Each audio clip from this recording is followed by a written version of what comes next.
Gadis cantik ini tak menyangka jika pria yang dicintainya adalah orang yang menyelamatkannya dalam sebuah mimpi. Berawal dari tragedi yang menimpa ayah mereka, kini keduanya saling terhubung dan bisa membongkar banyak kasus yang terjadi di sekelilingnya. Hubungan yang awalnya saling benci pun lambat laun berubah menjadi cinta. Bagaimanakah kelanjutan ceritanya? Langsung saja ke alur filmnya. Suatu hari Hongjo terbangun dengan keringat dingin dan perasaan ketakutan karena sebelumnya ia bermimpi memeluk seorang pria tampan di musim salju dalam keadaan sama-sama terluka. Karena sering mengalami mimpi aneh, setelah bangun tidur Hongjo langsung mencatat mimpinya tersebut. Barangkali ada sesuatu yang berguna dan bisa ia lakukan untuk mengubah takdirnya. Di waktu yang bersamaan, seorang pria baru saja pindah tepat di sebelah rumah Hongjo.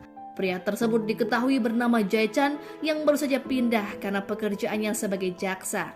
Tak seorang diri, Jae-chan rupanya tinggal dengan seorang adik di kota itu.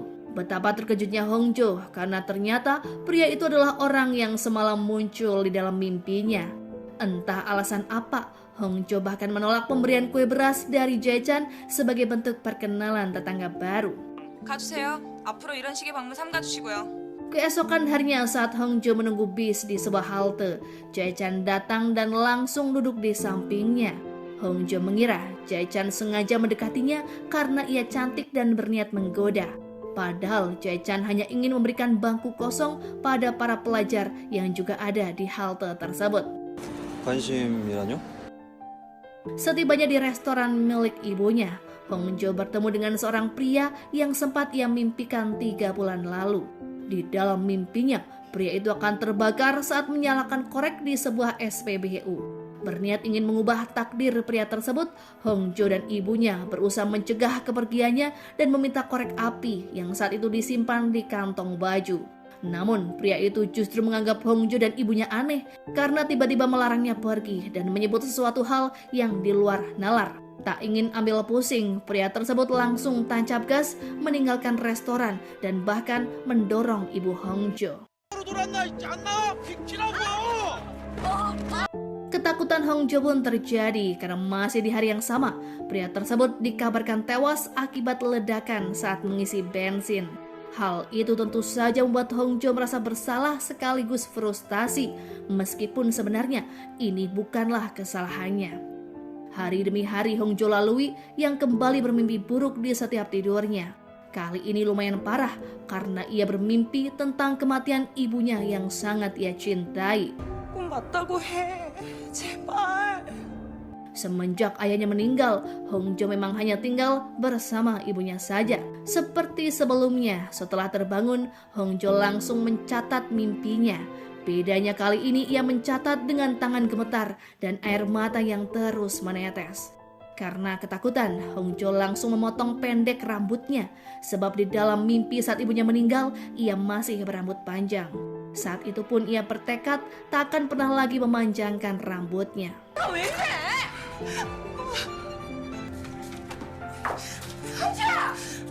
Ketika Hongjo menceritakan mimpi itu pada sang ibu, ibunya berusaha menghibur Hongjo. Ia menyebut jika Hongjo tak perlu khawatir karena tak semua mimpi Hongjo menjadi kenyataan. Terlebih, Hongjo juga tak mengetahui tempat dan waktu tragedi tersebut akan terjadi. Mengingat hari itu adalah hari Valentine, Hongjo bertemu dengan pacarnya yang bernama Yobum untuk makan malam romantis. Belum juga menyantap habis makanannya, Hongjo sangat khawatir dengan keadaan ibunya karena tiba-tiba saja perasaannya tak karuan. Hongjo lalu menelpon ibunya namun tak kunjung diangkat. Ia kembali merasa cemas dan memutuskan untuk pulang saja. Khawatir dengan keadaan Hongjo yang belum terbiasa menyetir dalam kondisi bersalju, Yobum menawarkan diri untuk menyetir dan mengantarkan Hongjo dengan mobil gadis itu. Perasaan Hongjo pun akhirnya lega saat ibunya sudah menjawab teleponnya. Ibunya mengaku jika ponselnya sempat tertinggal di restoran. Namun beruntungnya ada pria baik yang mengantarkan ponsel hingga bisa dihubungi kembali. Kejadian naas justru dialami oleh Hongjo dan Yobum karena saat itu keduanya menabrak seorang pria yang sedang menyeberang jalan hingga tewas seketika. Pria tersebut ternyata adalah orang yang baru saja mengantar ponsel milik ibu Hongjo. Hongjo pun dilarikan ke rumah sakit dan setelah sadarkan diri, Hongjo mendapati bibinya sudah ada di sampingnya. Rupanya Hongjo mengalami koma selama 10 bulan dan rambutnya pun kini sudah memanjang lagi. Dengan kesedihan yang teramat mendalam, bibinya bercerita jika ibu Hongjo kini sudah meninggal. Tak lama setelah Hongjo mengalami kecelakaan. Ternyata keluarga korban menuntut ganti rugi yang lumayan besar dan hal itu membuat ibunya bangkrut sampai harus menjual rumah dan restoran. Demi membayar biaya rumah sakit Hongjo, sang ibu bahkan harus bekerja tak kenal waktu hingga ia kelelahan dan terjatuh di tangga. Kesedihan Hongjo tak sampai di situ saja. Setelah sadarkan diri, ia rupanya harus bertanggung jawab atas kecelakaan itu sebab polisi menganggap bahwa Hongjo lah yang menyetir. Anggapan itu didukung dengan rekaman kamera dashboard mobil serta DNA yang ada di dalam kursi pengemudi. Mengetahui hal itu, Hongjo merasa ada yang janggal karena sebenarnya Yobumlah yang menyetir pada saat kejadian naas itu. 내가 운전 안 했는데. 내가 왜? Suatu kebetulan juga, Jae-chan ditugaskan untuk menangani kasus ini. Masih di atas ranjang rumah sakit, Hongjo mengaku pada Jae-chan jika kemungkinan besar kekasihnya telah merekayasa kejadian dengan menukar tempat duduknya. Namun, Jae-chan lebih percaya dengan bukti yang nyata ketimbang sebuah spekulasi. Merasa putus asa dengan ketidakadilan, Hongjo naik ke rooftop rumah sakit dan berniat mengakhiri hidup. Jae-chan dan yang lainnya pun datang untuk menghentikan aksi Hongjo. Namun gadis itu berkata, jika tak ada gunanya lagi dirinya hidup karena sudah tak ada yang percaya padanya. Saat itu, Jae-chan mengulurkan tangan dan berjanji akan selalu percaya pada Hongjo. Hongjo tak bergeming dan ternyata semua itu adalah mimpi buruk dari Jae-chan. Rupanya bukan hanya Hongjo saja yang mengalami mimpi yang menjadi kenyataan, namun Jae-chan juga mengalaminya. 무슨 꿈이 이렇게 리얼해? Saat Jae-chan bertemu dengan Hongjo, ia menyebut bahwa Hongjo harus membatalkan pertemuannya dengan Yobum di malam bersalju, mengingat esok hari adalah hari Valentine. Mendengar hal itu, Hongjo langsung masuk dalam taksi karena mengira bahwa Jae-chan adalah seorang penguntit. 택시! 저기 이봐요. 이따 유범이랑 만날 거죠? Keesokan harinya Yobum dan Hongjo benar-benar pergi untuk makan malam. Tak jauh dari tempat tersebut, suatu kebetulan di sana ada Jae-chan dan adiknya yang memang sudah janjian akan menonton pertunjukan seorang pianis. Perasaan Jae-chan tiba-tiba tak nyaman saat menyadari jika semua yang terjadi di malam ini sama persis dengan apa yang ada di dalam mimpinya. Jae-chan lalu menunggu keduanya untuk memastikan siapakah yang akan menyetir. Benar saja dugaannya, saat itu Yobum mengambil alih kunci mobil Hongjo dan bergegas untuk mengantar Hongjo pulang. Tanpa pikir panjang, Jae-chan langsung mengikuti mobil Hongjo. Dan saat di tengah perjalanan, Hongjo dan Yobum terlibat kecelakaan. Rupanya, Jae-chan berniat merubah takdir Hongjo dengan cara menabrakkan mobilnya pada mobil gadis itu. Emosi Yobum meledak saat mengetahui Jae-chan sepertinya sengaja menabrakkan mobilnya. Jae-chan menjelaskan jika ia melakukannya demi menyelamatkan kehidupan banyak orang. Ia sepertinya paham dengan tabiat Yobum yang picik. Terlihat hubungan Jae-chan dan Yobum sepertinya kurang baik. Sontak Hongjo yang sebelumnya juga pernah mengalami mimpi yang sama lantas percaya pada ucapan Jae-chan. Meski dengan wajah yang masih terluka dan belum terlalu mengenal Jae-chan, Hongjo tanpa ragu memeluk pria itu di tengah malam bersalju. Ia merasa sangat berhutang budi pada Jae-chan. Karena luka akibat kecelakaan, Jae-chan dan Hongjo dibawa ambulans. Sementara Yobum yang hanya mengalami luka ringan memilih untuk mengobati luka sendiri. Di rumah sakit, Jae-chan menanyakan mengapa Hongjo mempercayai omongannya yang bagi orang normal harusnya tidak masuk akal. Terlebih saat itu Jae-chan mengaku mengetahui hal yang akan terjadi di masa depan. Hongjo menceritakan jika dirinya juga bisa melihat masa depan melalui sebuah mimpi. Sehingga ia merasa Jae-chan sebagai orang yang hebat karena bisa mengubah kejadian di dalam mimpinya. Sebab selama ini Hongjo sudah berusaha mengubahnya namun selalu gagal. Hongjo dengan percaya diri juga bertanya sejak kapankah Jae-chan menyukainya sampai pria itu rela terluka dan menabrakkan mobil hanya untuk menyelamatkannya. 그래서 당신이 대단한 거예요. Di lain sisi, adik Jae-chan yang bernama Sung-won sedang melihat pertunjukan seorang pianis yang tampil di atas panggung. Gadis cantik tersebut bernama So-yoon. Setelah tampil, So-yoon diwawancarai tentang penampilannya yang sangat memukau, ditemani oleh kedua orang tuanya. Tiba-tiba saja ibu So-yoon jatuh pingsan. Wanita itu diduga baru saja mengalami tindak kekerasan. Dilihat dari noda bekas injakan sepatu pada bajunya. Wartawan yang melihat temuan itu pun segera menghubungi polisi dan ambulan. Ayah So-yoon yang ada di sana terlihat gugup dan mencoba mengelak. Ayah So-yoon yang bernama Tuan Junmo diminta keterangan oleh polisi, sementara ibu So-yoon dibawa ke rumah sakit. Suatu kebetulan, polisi yang ikut menangkap ayah So-yoon adalah pria yang hampir tertabrak oleh Yobom. Jika takdir tak dirubah oleh Jae-chan, pria yang bernama Wotak sudah tewas seperti dalam mimpinya. Sung-won ternyata adalah teman sekolah yang juga penggemar berat So-yoon. Ia melihat kejadian itu dan menghampiri So-yoon berniat memberikan support. Namun So-yoon meminta Sung-won untuk menyembunyikan apa yang ia ketahui tentang kondisi keluarganya. Alhasil, Sung-won batal menceritakan hal ini pada Jae-chan yang mana seorang jaksa. Keesokan harinya Hongjo terus mengganggu Jae-chan. Ia juga selalu mengantarkan banyak makanan. Jae-chan berkata jika Hongjo tak perlu membalas hutang budi. Ia tak percaya cerita apapun tentang mimpi yang akan menjadi kenyataan. Ia juga tak pernah ada maksud untuk menyelamatkan Hongjo. Hongjo bersikeras membuktikan jika ia bisa melihat masa depan lewat sebuah mimpi. Hongjo pun terheran mengapa Jae-chan berusaha menyangkalnya, padahal ia juga mengalaminya sendiri. Mulai saat ini, Jae-chan tak akan peduli lagi dengan siapapun yang akan mati di dalam mimpinya. Karena jika dirinya tak berhasil menyelamatkannya, maka rasa bersalah akan terus menghantuinya. 꿈속에서 누가 죽든 말든 상관 안 해. 왜요? Mimpi aneh yang dialami Hongjo rupanya sudah terjadi sejak ia masih remaja. Flashback ke masa lalu saat Hongjo sedang berlatih bisbol dengan ayahnya yang seorang supir bis. Hongjo menceritakan jika suatu malam ia bermimpi bus ayahnya akan mengalami insiden yang berhubungan dengan seorang penumpang tentara. Hongjo lantas menyuruh ayahnya agar cuti untuk sementara waktu. Namun ayah Hongjo tak begitu menanggapi mimpi putrinya. Seperti di dalam mimpinya, naiklah seorang tentara yang menggunakan tas ransel dan terlihat mencurigakan. Beberapa saat kemudian, TV di bus memutar siaran berita tentang seorang tentara yang menjadi buronan dan membawa bahan peledak. Hongjo yakin jika tentara yang ada di bus ayahnya adalah orang yang dimaksud. Pada akhirnya, ayahnya pun percaya pada ucapan Hongjo.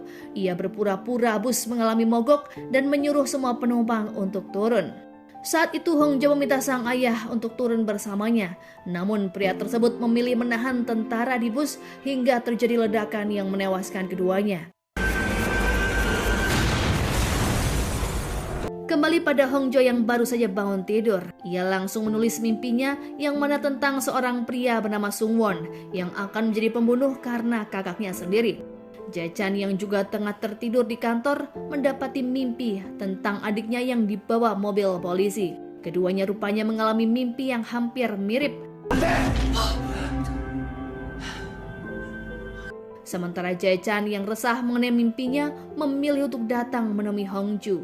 Ia bahkan menganggap kemampuannya yang bisa melihat masa depan sebuah kutukan yang diberikan pada Hongjo padanya. Tanpa keduanya ketahui, Jae-chan dan Hongjo sebelumnya sudah pernah bertemu saat upacara pemakaman ayah Hongjo puluhan tahun silam. Namun yang lebih membuat Jae-chan frustasi adalah karena dalam mimpinya, Sung-won digiring ke mobil polisi akibat suatu kasus. Pada akhirnya Hongju pun mengetahui jika Sung-won adalah adik Jae-chan. Ia juga menceritakan mimpi yang pernah ia alami, yang mana seorang pria bernama Sung-won terjerat kasus besar dengan keluarga seorang pianis. 엄청 부잣집 거실 같았는데 Adegan beralih pada Sung-won yang tengah mencegah So-yoon yang saat itu akan membeli racun. Sung-won lalu menawarkan untuk mengantar gadis itu pulang dan menenangkan diri. So-yoon justru menyuruh Sung-won agar tak ikut campur dalam kehidupannya. Namun Sung-won meminta So-yoon untuk mencari jalan keluar lain dengan mendatangi kantor polisi. So-yoon yakin hal itu tak akan membantu karena ia telah mendengar kabar seorang jaksa yang tak kompeten yang mengubur kasus KDRT ibunya. Sung-won baru tahu jika jaksa yang dimaksud tak lain adalah Jae-chan, kakaknya sendiri. 그 검사도 변호사랑 한패야. 그럴 리가. Beberapa saat kemudian, Soyun mendapatkan telepon dari sang ibu yang menyuruhnya agar malam ini menginap di rumah seorang teman. Soyun yang mendengar kabar itu pun menjadi panik.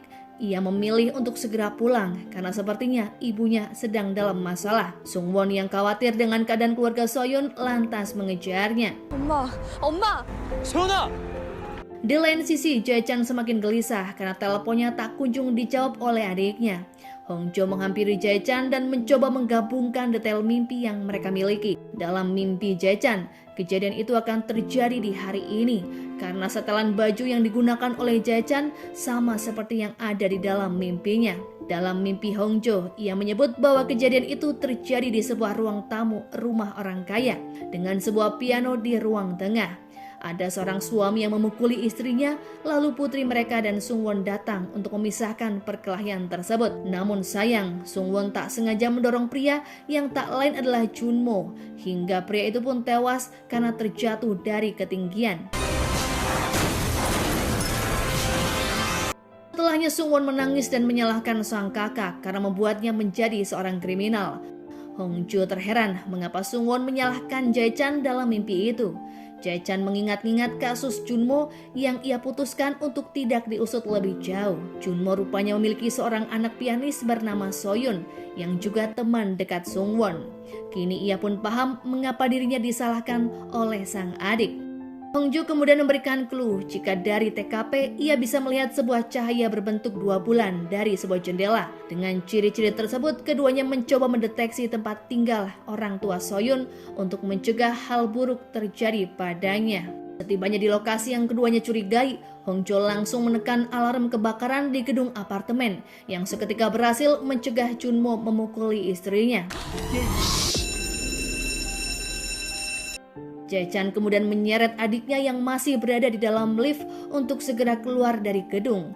Sungwon yang saat itu kecewa dengan kakaknya menganggap Jae-chan tak berusaha mencari tahu lebih lanjut mengenai kejahatan Junmo. Warga apartemen pun berhamburan keluar.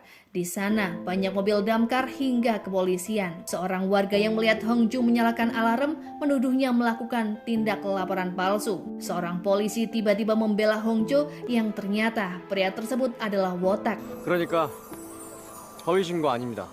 Hongjo menemui Soyun dan ibunya yang masih terguncang.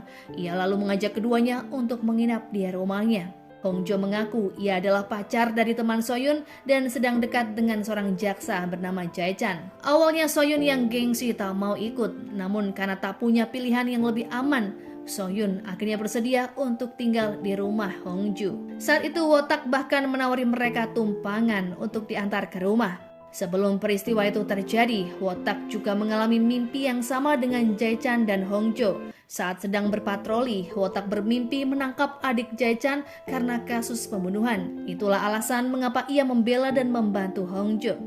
Keesokan harinya Hongjo bertemu dengan Jae-chan dan melihat wajah pria itu terluka karena kecipratan minyak ketika memasak. Hongjo kemudian menanyakan bagaimanakah kelanjutan kasus Junmo. Jae-chan menyebut kasus itu tetap tidak akan ia lanjutkan karena minim bukti.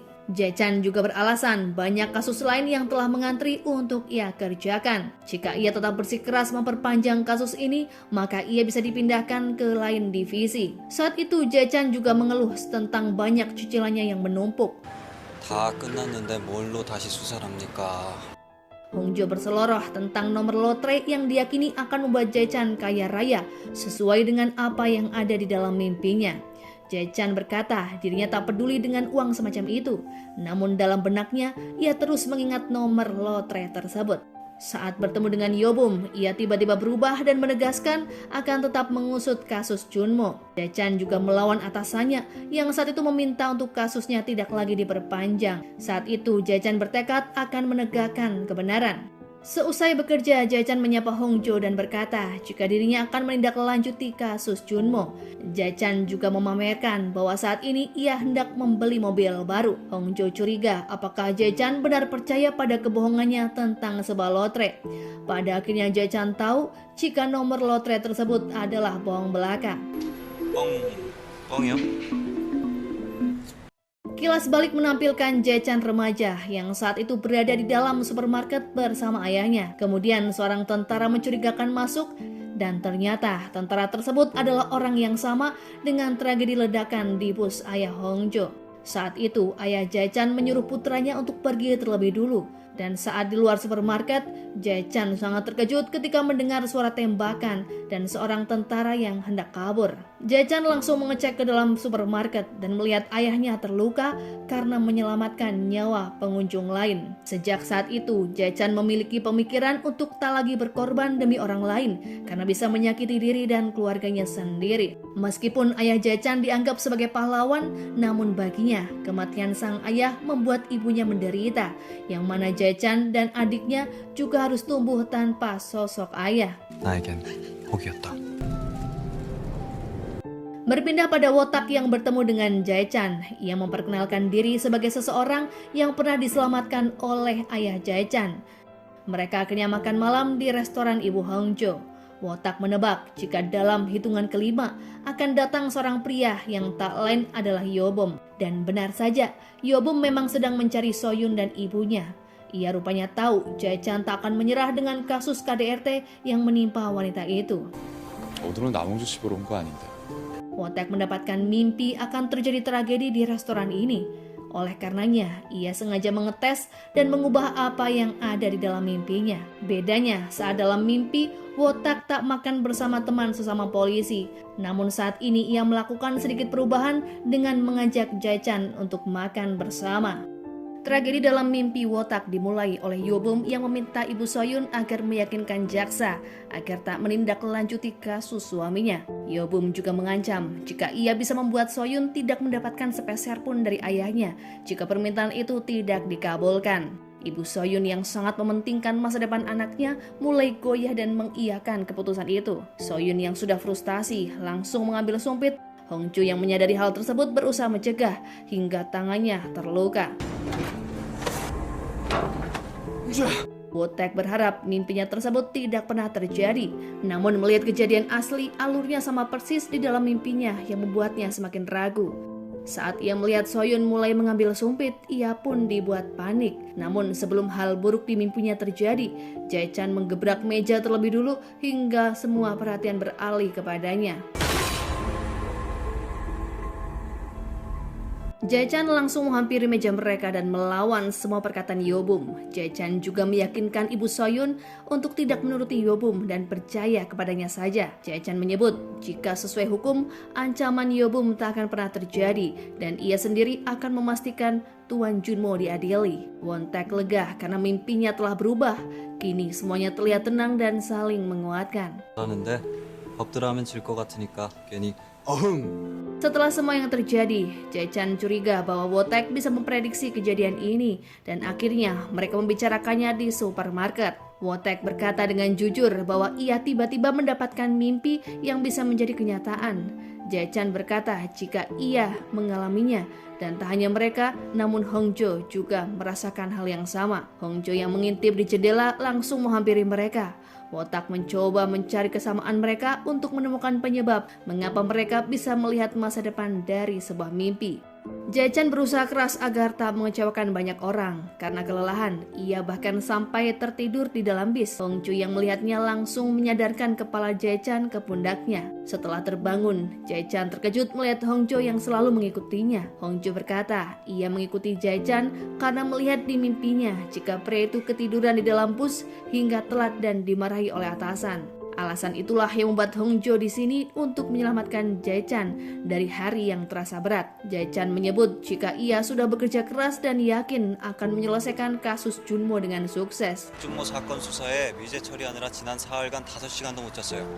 Hongjo menatapnya dengan serius saat Jae-chan bertanya apakah Hongjo bermimpi buruk lagi. Jae-chan meminta Hongjo agar tidak lagi memasang ekspresi sedih karena hal itu membuatnya gelisah. Di lain sisi, Wotak makan siang di restoran Ibu Hongjo. Saat Hongjo tengah memotong daging untuknya, Wotak mengungkapkan ide untuk membuat pesta nanti malam dan meminta Jae-chan yang mentraktir mereka. Hongjo mengatakan tak perlu melakukan perayaan karena di mimpinya penyidikan Jae-chan atas kasus Junmo akan kacau. Wotak terheran karena ia malah memimpikan yang sebaliknya. Jae-chan berhasil menghadiri Junmo. 재찬 씨가 진짜 통쾌하게 기소해. 박준모가 막 빌고. Pada akhirnya, Hongju dan Won-tak membandingkan mimpi mereka yang berbeda. Ternyata ada satu faktor yang mempengaruhi keberhasilan, yakni siapakah yang melakukan penyidikan. Dalam mimpi Won-tak, Junmo berhasil diadili karena yang menyidik adalah dirinya dan seorang rekan kerja, Jae-chan. Sementara di mimpi Hongjo, Junmo lolos saat Jae-chan sendiri yang melakukan penyidikan. Mereka lantas mencoba menghubungi Jae-chan karena tak memiliki nomornya. Won-tak kemudian meminta rekannya itu untuk disambungkan dengan Jae-chan. Rekannya kebetulan seorang saksi polisi dalam kasus Junmo. Setelah mendengar cerita Hongju dan Won-tak melalui telepon, Jae-chan ragu jika harus menyerahkan penyidikan ke seorang rekannya yang bernama Dam-dong. Karena Dam-dong terlihat sangat dekat dengan Yeobum, Jae-chan malah sempat curiga jika keduanya bersengkokol. Namun karena hal ini yang diungkapkan mimpi, maka Jae-chan memilih menyerahkan penyidikan ke tangan Dam-dong demi keberhasilan mengadili Junmo. Dam-dong lalu melakukan penyidikan dengan mudah dan menerima semua informasi milik Junmo, bahkan seperti mendukung semua pembelaannya yang membuat Jae-chan merasa kesal. Junmo yang merasa didukung mengatakan jika ia sebenarnya sangat mencintai istrinya. Dam-dong lantas bertanya, mengapa jika Junmo mencintai istrinya, namun ia tidak terlihat khawatir padanya. Jae-chan yang menyadari celah itu langsung mengintimidasi Junmo dan menyodorkan bukti yang membuat Junmo mengakui perbuatannya. 오히려 족족거리는데 급급하네요. 마치 본인이 Setelah keberhasilan mengadili Junmo, Jae-chan berterima kasih dan meminta maaf pada Dam-dong karena sempat mencurigainya menerima suap dari Yeobum. Di lain sisi, kini Soyun dan ibunya terbebas dari jeratan sang ayah. Soyun juga mendapatkan beasiswa dan akan segera pergi ke luar negeri. Di malam harinya, Hongju memberikan kartu nama yang berisi nomor ponsel dan meminta Jae-chan menelponnya. Hongju rupanya frustasi karena sebelumnya ia tak bisa menghubungi Jae-chan. Jae-chan terheran karena kartu nama Hongjo menyebutnya sebagai seorang reporter. Hongjo menyebut jika dirinya memang seorang reporter, namun saat ini sedang cuti. Hongjo juga mengungkapkan jika ia merasa lega karena mimpinya salah. Jae-chan saat itu bertanya mengapa pagi tadi Hongjo tak memberitahu tentang mimpinya. Hongjo menjawab jika yang ia lakukan hanya ingin mendukung Jae-chan. Jae-chan pun mengatakan ia tak ingin mendapatkan dukungan dari Hongjo karena akan merasa terbebani jika pada akhirnya akan gagal. 응원만 해주고 싶었어요. Hongjo yang menyadari Jae-chan akan merasa terbebani berkata jika ia tak akan kecewa meskipun Jae-chan gagal. Ia pun meminta Jae-chan agar tak menolak dukungannya. Keduanya bertatapan sangat dalam sampai pada Hongjo memejamkan mata dan berniat mencium Jae-chan. Melihat tingkah Hongjo yang lucu, Jae-chan lalu berjinjit agar Hongjo tak bisa menciumnya.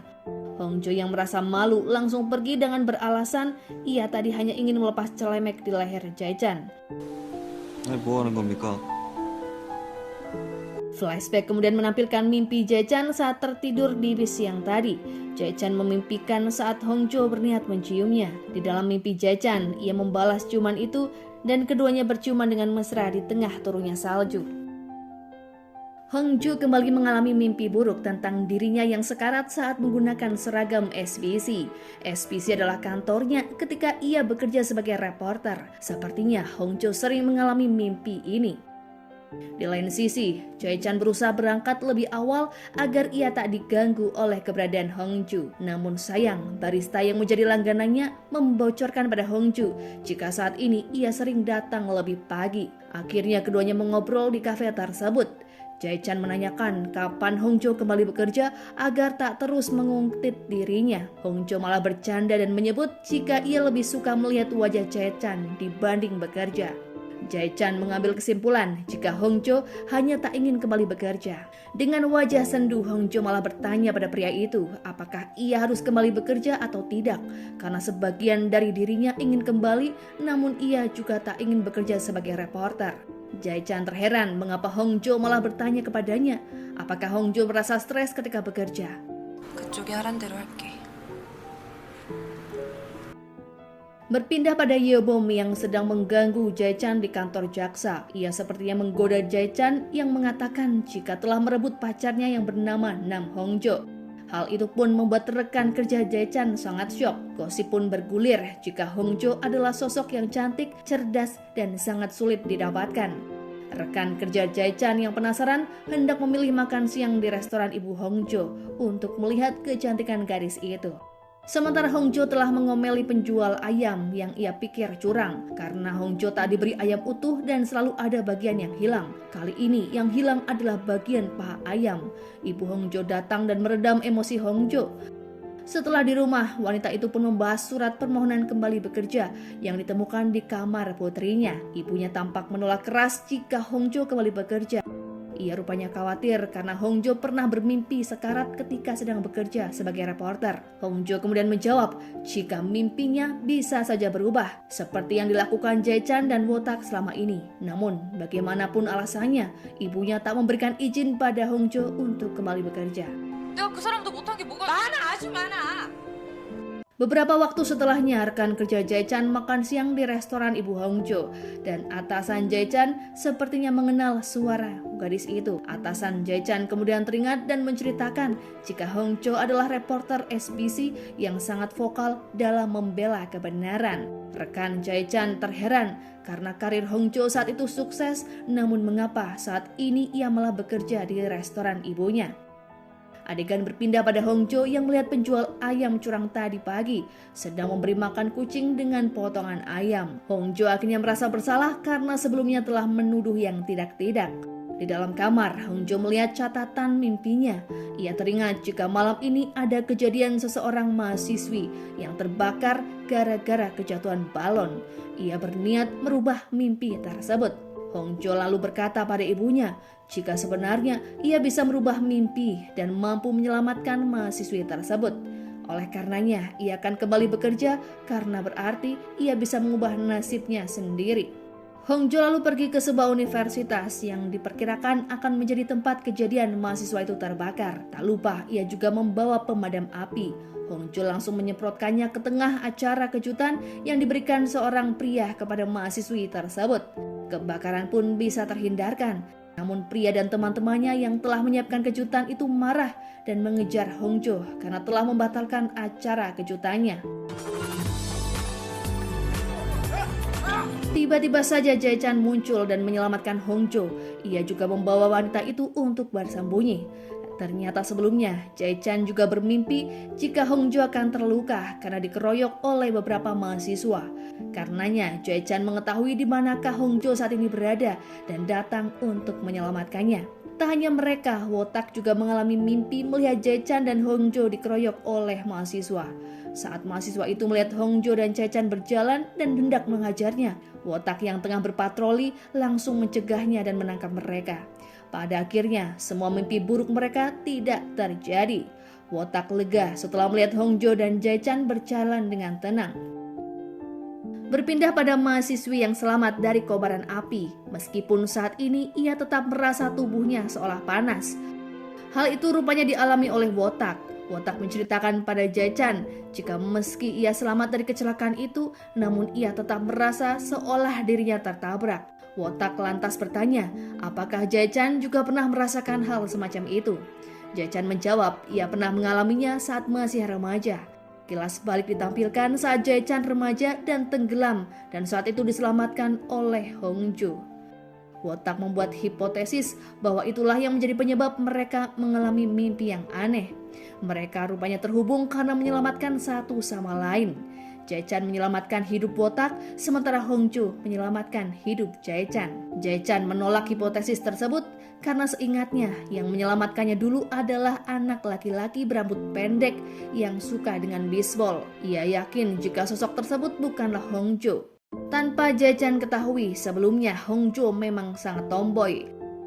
Berpindah pada Hongjo yang mendapat kejutan di kamarnya. Rupanya ibunya mempersiapkan baju kerjanya seolah memberi kode izin pada Hongjo untuk kembali bekerja. Sebelumnya ibunya meminta bantuan pada Jae-chan untuk menjaga putrinya. Ia juga menceritakan pada pria itu alasan Hongjo cuti bekerja yang tak lain karena sebuah mimpi buruk. Pagi harinya, Hongjo tampak gugup karena kembali bekerja setelah lama cuti. Saat di perjalanan, Jae-chan memperhatikan Hongjo dan menggenggam tangannya untuk memberikan dukungan. Jae-chan lalu mengantar Hongjo sampai ke depan kantor. Ia juga mengatakan pada Hongjo agar jangan ragu meminta pertolongannya jika ada masalah. Hongjo terharu sampai akan menangis karena ucapan Jae-chan. Ia kemudian bersandar pada dada pria itu. Saat di kantor, Hong Jo melihat seragam baru yang ternyata sangat mirip dengan mimpinya. Hong Jo tetap berpikir positif jika ia pasti bisa merubah kejadian buruk dalam mimpinya. Adegan beralih pada penjual ayam curang. Rupanya ia mengalami kecelakaan dan menewaskan seorang pria yang sepertinya adalah keluarganya sendiri. Ia menangisi jasad pria tersebut dengan menyesal. Namun saat jaksa menawarkan otopsi, penjual ayam itu menolak keras. Gerak-geriknya pun terlihat sangat mencurigakan. 부검 진행해볼까요? Penjual ayam curang tersebut terlihat mengambil banyak uang di ATM dengan raut kekhawatiran. Setelahnya, ia pun langsung menemui Yobum.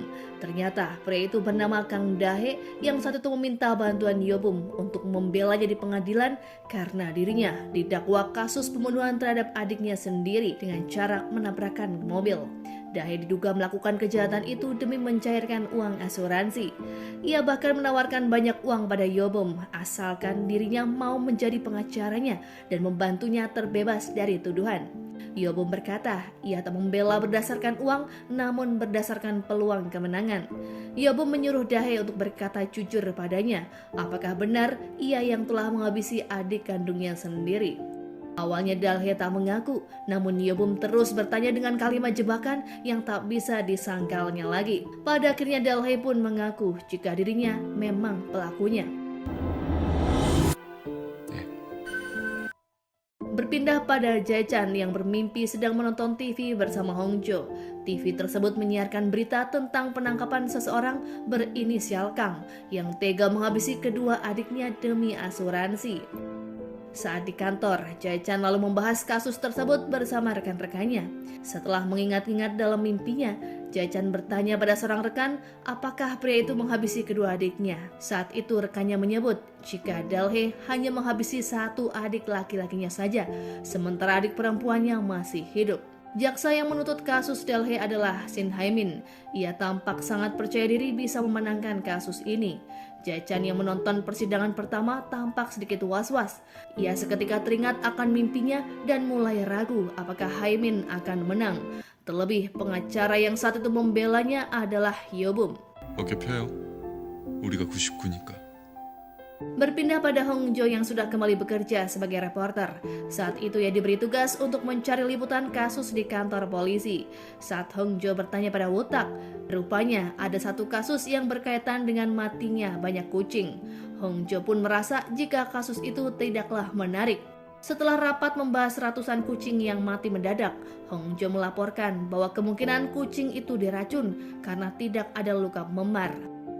Kembali pada Jae-chan yang lagi-lagi mendapatkan mimpi. Saat itu ia bermimpi Hong Jo tengah dikejar oleh seorang pria. Ia pun lantas bertanya pada gadis itu, apakah saat ini Hong Jo meliput kasus yang berhubungan dengan seorang pria. Hong Jo menjawab jika dirinya bahkan tak meliput kasus manusia, melainkan kasus kucing.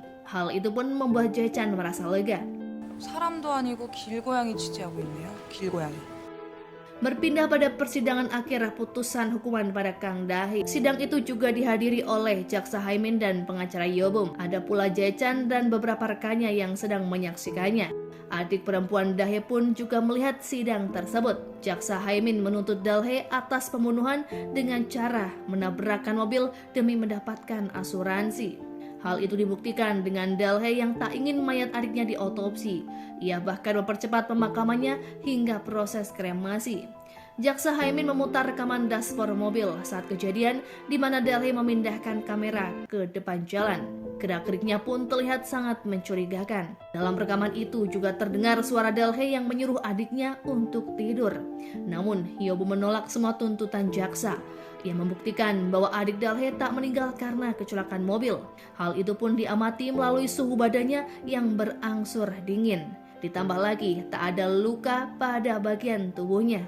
하기 이전에 이미 사망을 했다는 사실을 입증하고 있습니다. Yobum mengklaim jika adik Dahe telah meninggal sebelum kecelakaan mobil yang kemungkinan akibat serangan jantung. Tuntutan jaksa pun menjadi tidak sah karena salah mendakwa sebagai pembunuhan melalui kecelakaan mobil. Pada akhirnya, Dahe pun diputuskan bebas. Jae-chan merasa khawatir dengan kebebasan Dahe. Ia pun takut jika adegan di dalam mimpinya benar-benar menjadi kenyataan. Ia lantas menelpon Hong Jo untuk menanyakan kabarnya. Hongju menyebut jika dirinya dalam keadaan baik dan sedang menyelidiki kasus kucing yang mati karena racun. Jae-chan berpikir keras dan menemukan hubungan antara Hongju dan Dalhae. 홍주 씨를 공격한 거지? 접점이 전혀 없는데. Berpindah pada botak yang mengatakan jika ada anak kecil yang melihat seorang pria memberi makan kucing dengan daging ayam. Botak mencurigai jika pria itulah yang memberi racun pada kucing yang malang. Hongju lalu mengingat bahwa ia juga pernah melihat penjual ayam yang memberi makan kucing. Keduanya pergi ke toko penjual ayam yang ternyata adalah Dalhae. Di lain sisi, Dalhae yang telah bebas masuk ke toko ayamnya. Ia bertemu dengan adik perempuannya. Gadis itu pun terlihat takut saat melihat Dalhae. Ia berkata jika sebelumnya dirinya percaya pada Dalhae, namun setelah melihat persidangan, ia pun semakin yakin jika Dalhae yang telah menghabisi saudara mereka yang lain. Adik perempuan Dalhae mengenali suara kakaknya dan seketika ia menyadari lewat rekaman dashboard mobil bahwa percakapan tersebut hanya ada suara kakaknya. Hal itu berarti Dalhae berpura-pura membuat suara seakan-akan adiknya masih hidup. Padahal dari flashback ditunjukkan ia memberi minum pada adiknya yang sudah meninggal, sehingga sebelum mobil berjalan adiknya kemungkinan sudah tewas. Dalhae yang menyadari kebohongannya terbongkar berniat menghabisi adik perempuannya juga. Tiba-tiba Wotak dan Hongjo datang. Hal itu pun membuat Dalhae panik dan langsung menusuk Wotak di bagian perutnya. Wotak langsung menyuruh Hongjo untuk segera kabur sementara ia tersungkur. Tak ada pilihan Hongjo membawa adik perempuan Dalhae untuk bersembunyi bersamanya di atap. Sementara Dalhae terus mengejar keduanya dengan senjata yang masih ada di tangannya. Hongjo mengingat janjinya pada Jae-chan. Ia lalu menyebut tanggal dan kejadian di hari ini agar Jae-chan bisa melihat dalam mimpi dan menyelamatkan keduanya. 이 순간을 꿈으로 봤다면 Persembunyian Hongjo pun akhirnya ditemukan oleh Dalhae. Namun lampu atap tiba-tiba menyala dengan terang dan ternyata datanglah Jae-chan dengan membawa surat penangkapan Dalhae atas tuduhan yang telah menghabisi adiknya sendiri. Wotak tak menyangka jika niatannya melindungi Hongju justru membuatnya hampir kehilangan nyawa. Ia mengalami insiden penusukan di bagian perut dan cukup banyak kehilangan darah. Beruntungnya ia berhasil ditolong dan segera dilarikan ke rumah sakit. Sementara Hongjo terlihat sangat trauma setelah melihat aksi heroik Jae-chan dalam menangkap si pelaku yang merupakan kakak dari Byung-hyui. Jae-chan bahkan sampai harus berdarah karena si pelaku sempat melawan sebelum akhirnya berhasil diringkus pihak kepolisian. Keesokan harinya, Jae-chan datang ke kantor polisi untuk melakukan investigasi kepada Tuan Kang yang merupakan terduga pelaku dan percobaan pembunuhan terhadap Byung-hui dan Hongju. Ia ternyata bukan orang sembarang dan cukup mengerti tentang hukum di Korea Selatan. Tuan Kang bahkan menunjuk Yobom sebagai kuasa hukumnya.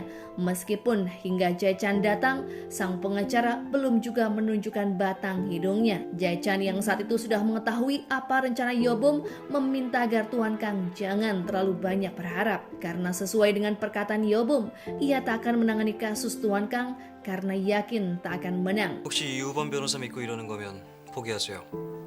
Hari berganti, sidang vonis Tuan Kang akhirnya digelar. Di sana dibacakan kejahatan yang menjerat pelaku, mulai dari pembunuhan, pemalsuan keterangan perkara, penyanderaan, hingga penipuan untuk klaim asuransi. Berbeda dengan sebelumnya, kali ini Tuan Kang benar-benar tak bisa berkutik. Ia bahkan hanya bisa tertunduk lesu saat jaksa Jae-chan menuntutnya penjara seumur hidup. Sementara itu di sebuah apartemen, seorang wanita yang sepertinya adalah atlet panah terlihat sedang menyewa jasa reparasi perbaikan kabel internet. Selama reparasi, tak ada aktivitas mencurigakan karena di sana si tukang servis sepertinya juga sangat ramah dan teliti. Sebelum pulang, ia bahkan meminta si wanita agar memberinya rating terbaik dari pelayanannya. Pria tersebut sepertinya juga mengenal Wotak karena saat membuat status di Facebook, Wotak terlihat memberi tanda like. Sementara Wotak yang sudah diperbolehkan pulang dari rumah sakit meminta izin agar tinggal di rumah Hongjo. Meskipun terdengar aneh bagi Jae-chan, namun Hongjo tak keberatan. Ia merasa berhutang budi kepada polisi tampan itu. 부탁 좀 하자. 그럼 부탁해줘서 고맙다 야. Sementara Jae-chan yang juga menawarkan Wotak agar tinggal di rumahnya mendapat bagian untuk merawat hewan kesayangannya. Di malam harinya Wotak sedang makan malam bersama Hongjo dan ibunya. Dari dalam rumahnya, Jae-chan sedang memandang sinis keakraban Wotak dengan ibu Hongjo. Mereka bahkan tak memperdulikan Jae-chan yang seolah tak berhenti untuk dikerjai Wotak. Setelah menitipkan hewan peliharanya di rumah Jae-chan, Wotak meminta temannya itu untuk berbelanja berbagai kondimen dan barbeque bersama Hongjo. Meski awalnya kesal, namun Jae-chan merasa ide dari Wotak kali ini membuatnya senang dan salah tingkah. Ini karena Hongjo tiba-tiba menciumnya saat mereka pulang dari berbelanja. Sebenarnya, Jae-chan sudah ingin mencium Hongjo yang saat itu masih ada di mobil. Namun karena insiden seatbelt tersangkut, ciuman itu pun batal dan justru didahului oleh Hongjo.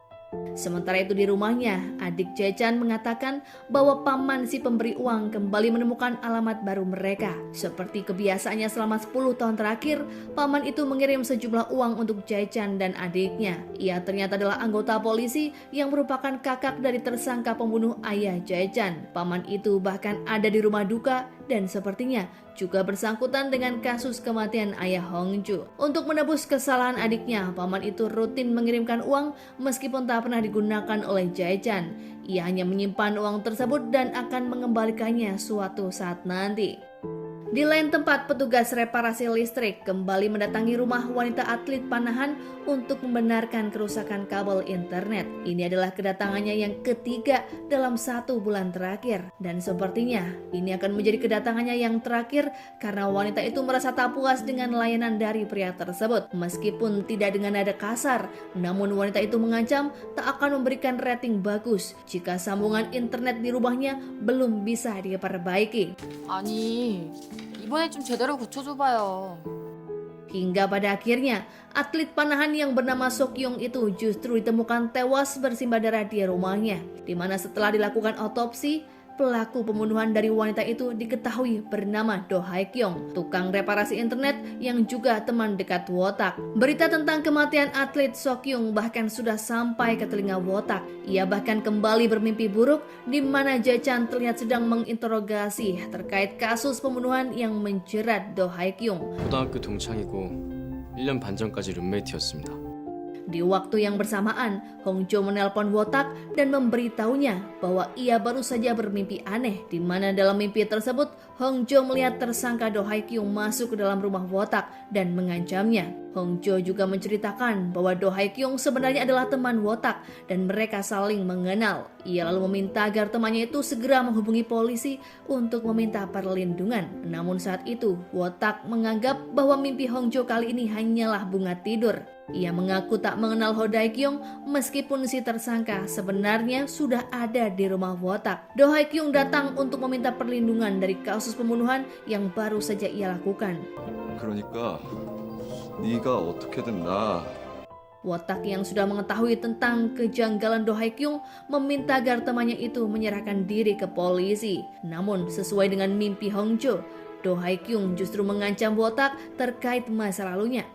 Kembali pada Hongjo yang sudah mengetahui apa yang akan terjadi, ia mencoba untuk mencegahnya dan mendatangi rumah Wotak. Hongjo datang ke rumah Wotak saat Do Hae-kyung sudah digelandang ke kantor polisi. Ia terlihat sangat khawatir karena temannya itu tak mau mempercayainya. 너 괜찮아? 다친 데 없어? 괜찮아. Mereka lalu pergi keluar di mana Wotak sempat menanyakan soal mimpi yang dialami oleh Hongjo. Si reporter cantik itu mengaku jika ia hanya bermimpi Do Hae-kyung mendatangi rumahnya dan mengancamnya. Hongjo sepertinya menyembunyikan sebagian mimpinya karena tak ingin Wotak semakin tertekan. Bicara soal mimpi, Jae-chan juga kembali mengalami mimpi yang aneh. Kali ini ia melihat Wotak memeluk Hongjo sebagai ucapan terima kasih. Ia yang tak terima dengan mimpi itu pun menanyakan pada sang adik, namun tak mendapatkan jawaban yang meyakinkan. Jae-chan justru melihat jika Wotak dan Hongjo benar-benar akan berpelukan saat mereka datang menggunakan mobil. Jae-chan langsung turun ke jalan dan berniat menggagalkan aksi Wotak. Ia terlihat sangat berantakan dan berdalih jika ingin menumpang sarapan di rumah Hongjo. 아침 먹으러 갑니까? 나도인데. 아, Mereka lalu sarapan bersama di rumah Hongju, di mana saat itu ada berita tentang kasus pembunuhan yang dilakukan oleh Do Hae-kyung. Wotak yang sudah tahu tentang kelanjutan kasus tersebut akhirnya mengaku jika terdakwa kasus pembunuhan So-kyung adalah sahabatnya sejak SMA. Ia juga mengaku telah membujuk Do Hae-kyung agar mau menyerahkan diri ke kantor polisi. Hal ini ia lakukan karena dalam mimpinya Jae-chan akan menjadi jaksa yang menangani kasus tersebut. Ia juga berharap agar Jae-chan bisa menuntaskan kasus ini dan membersihkan nama temannya atas tuduhan pembunuhan. Bagaimanapun juga, Wotak masih belum percaya jika temannya itu melakukan tindakan keji dengan menghabisi Sok-kyung. 새벽에 우리 집에 찾아왔길래 설득했어요. 자수하라고. Sementara itu, ibu dari Do Hae-kyung banyak mendapat teror dan ujaran kebencian imbas dari dugaan pembunuhan yang dilakukan oleh putranya. Sebagai ibu, ia tak mempercayai jika Do Hae-kyung tega berbuat hal nekat hingga menghilangkan nyawa seseorang. Ia juga tak setuju jika putranya disebut sebagai psikopat, meskipun sejak dulu ia adalah troublemaker yang kerap menyusahkan dirinya dan juga Wotak. Di lain tempat, Yobum mendatangi rumah orang tua mendiang Sok-kyung. Jika dilihat dari gelagatnya, ia sepertinya ingin mengambil alih kasus Do Hae-kyung yang saat ini ditangani oleh Jae-chan. Dalam pertemuan tersebut diperoleh informasi jika ayah dari mendiang Sok-kyung menderita penyakit kanker pankreas dan hanya memiliki waktu beberapa hari untuk bertahan hidup. Oleh karenanya, ia meminta agar Yobum segera menyelesaikan kasus pembunuhan putrinya sebelum ia meninggal dunia. 살 날이 몇 달 안 남았답니다.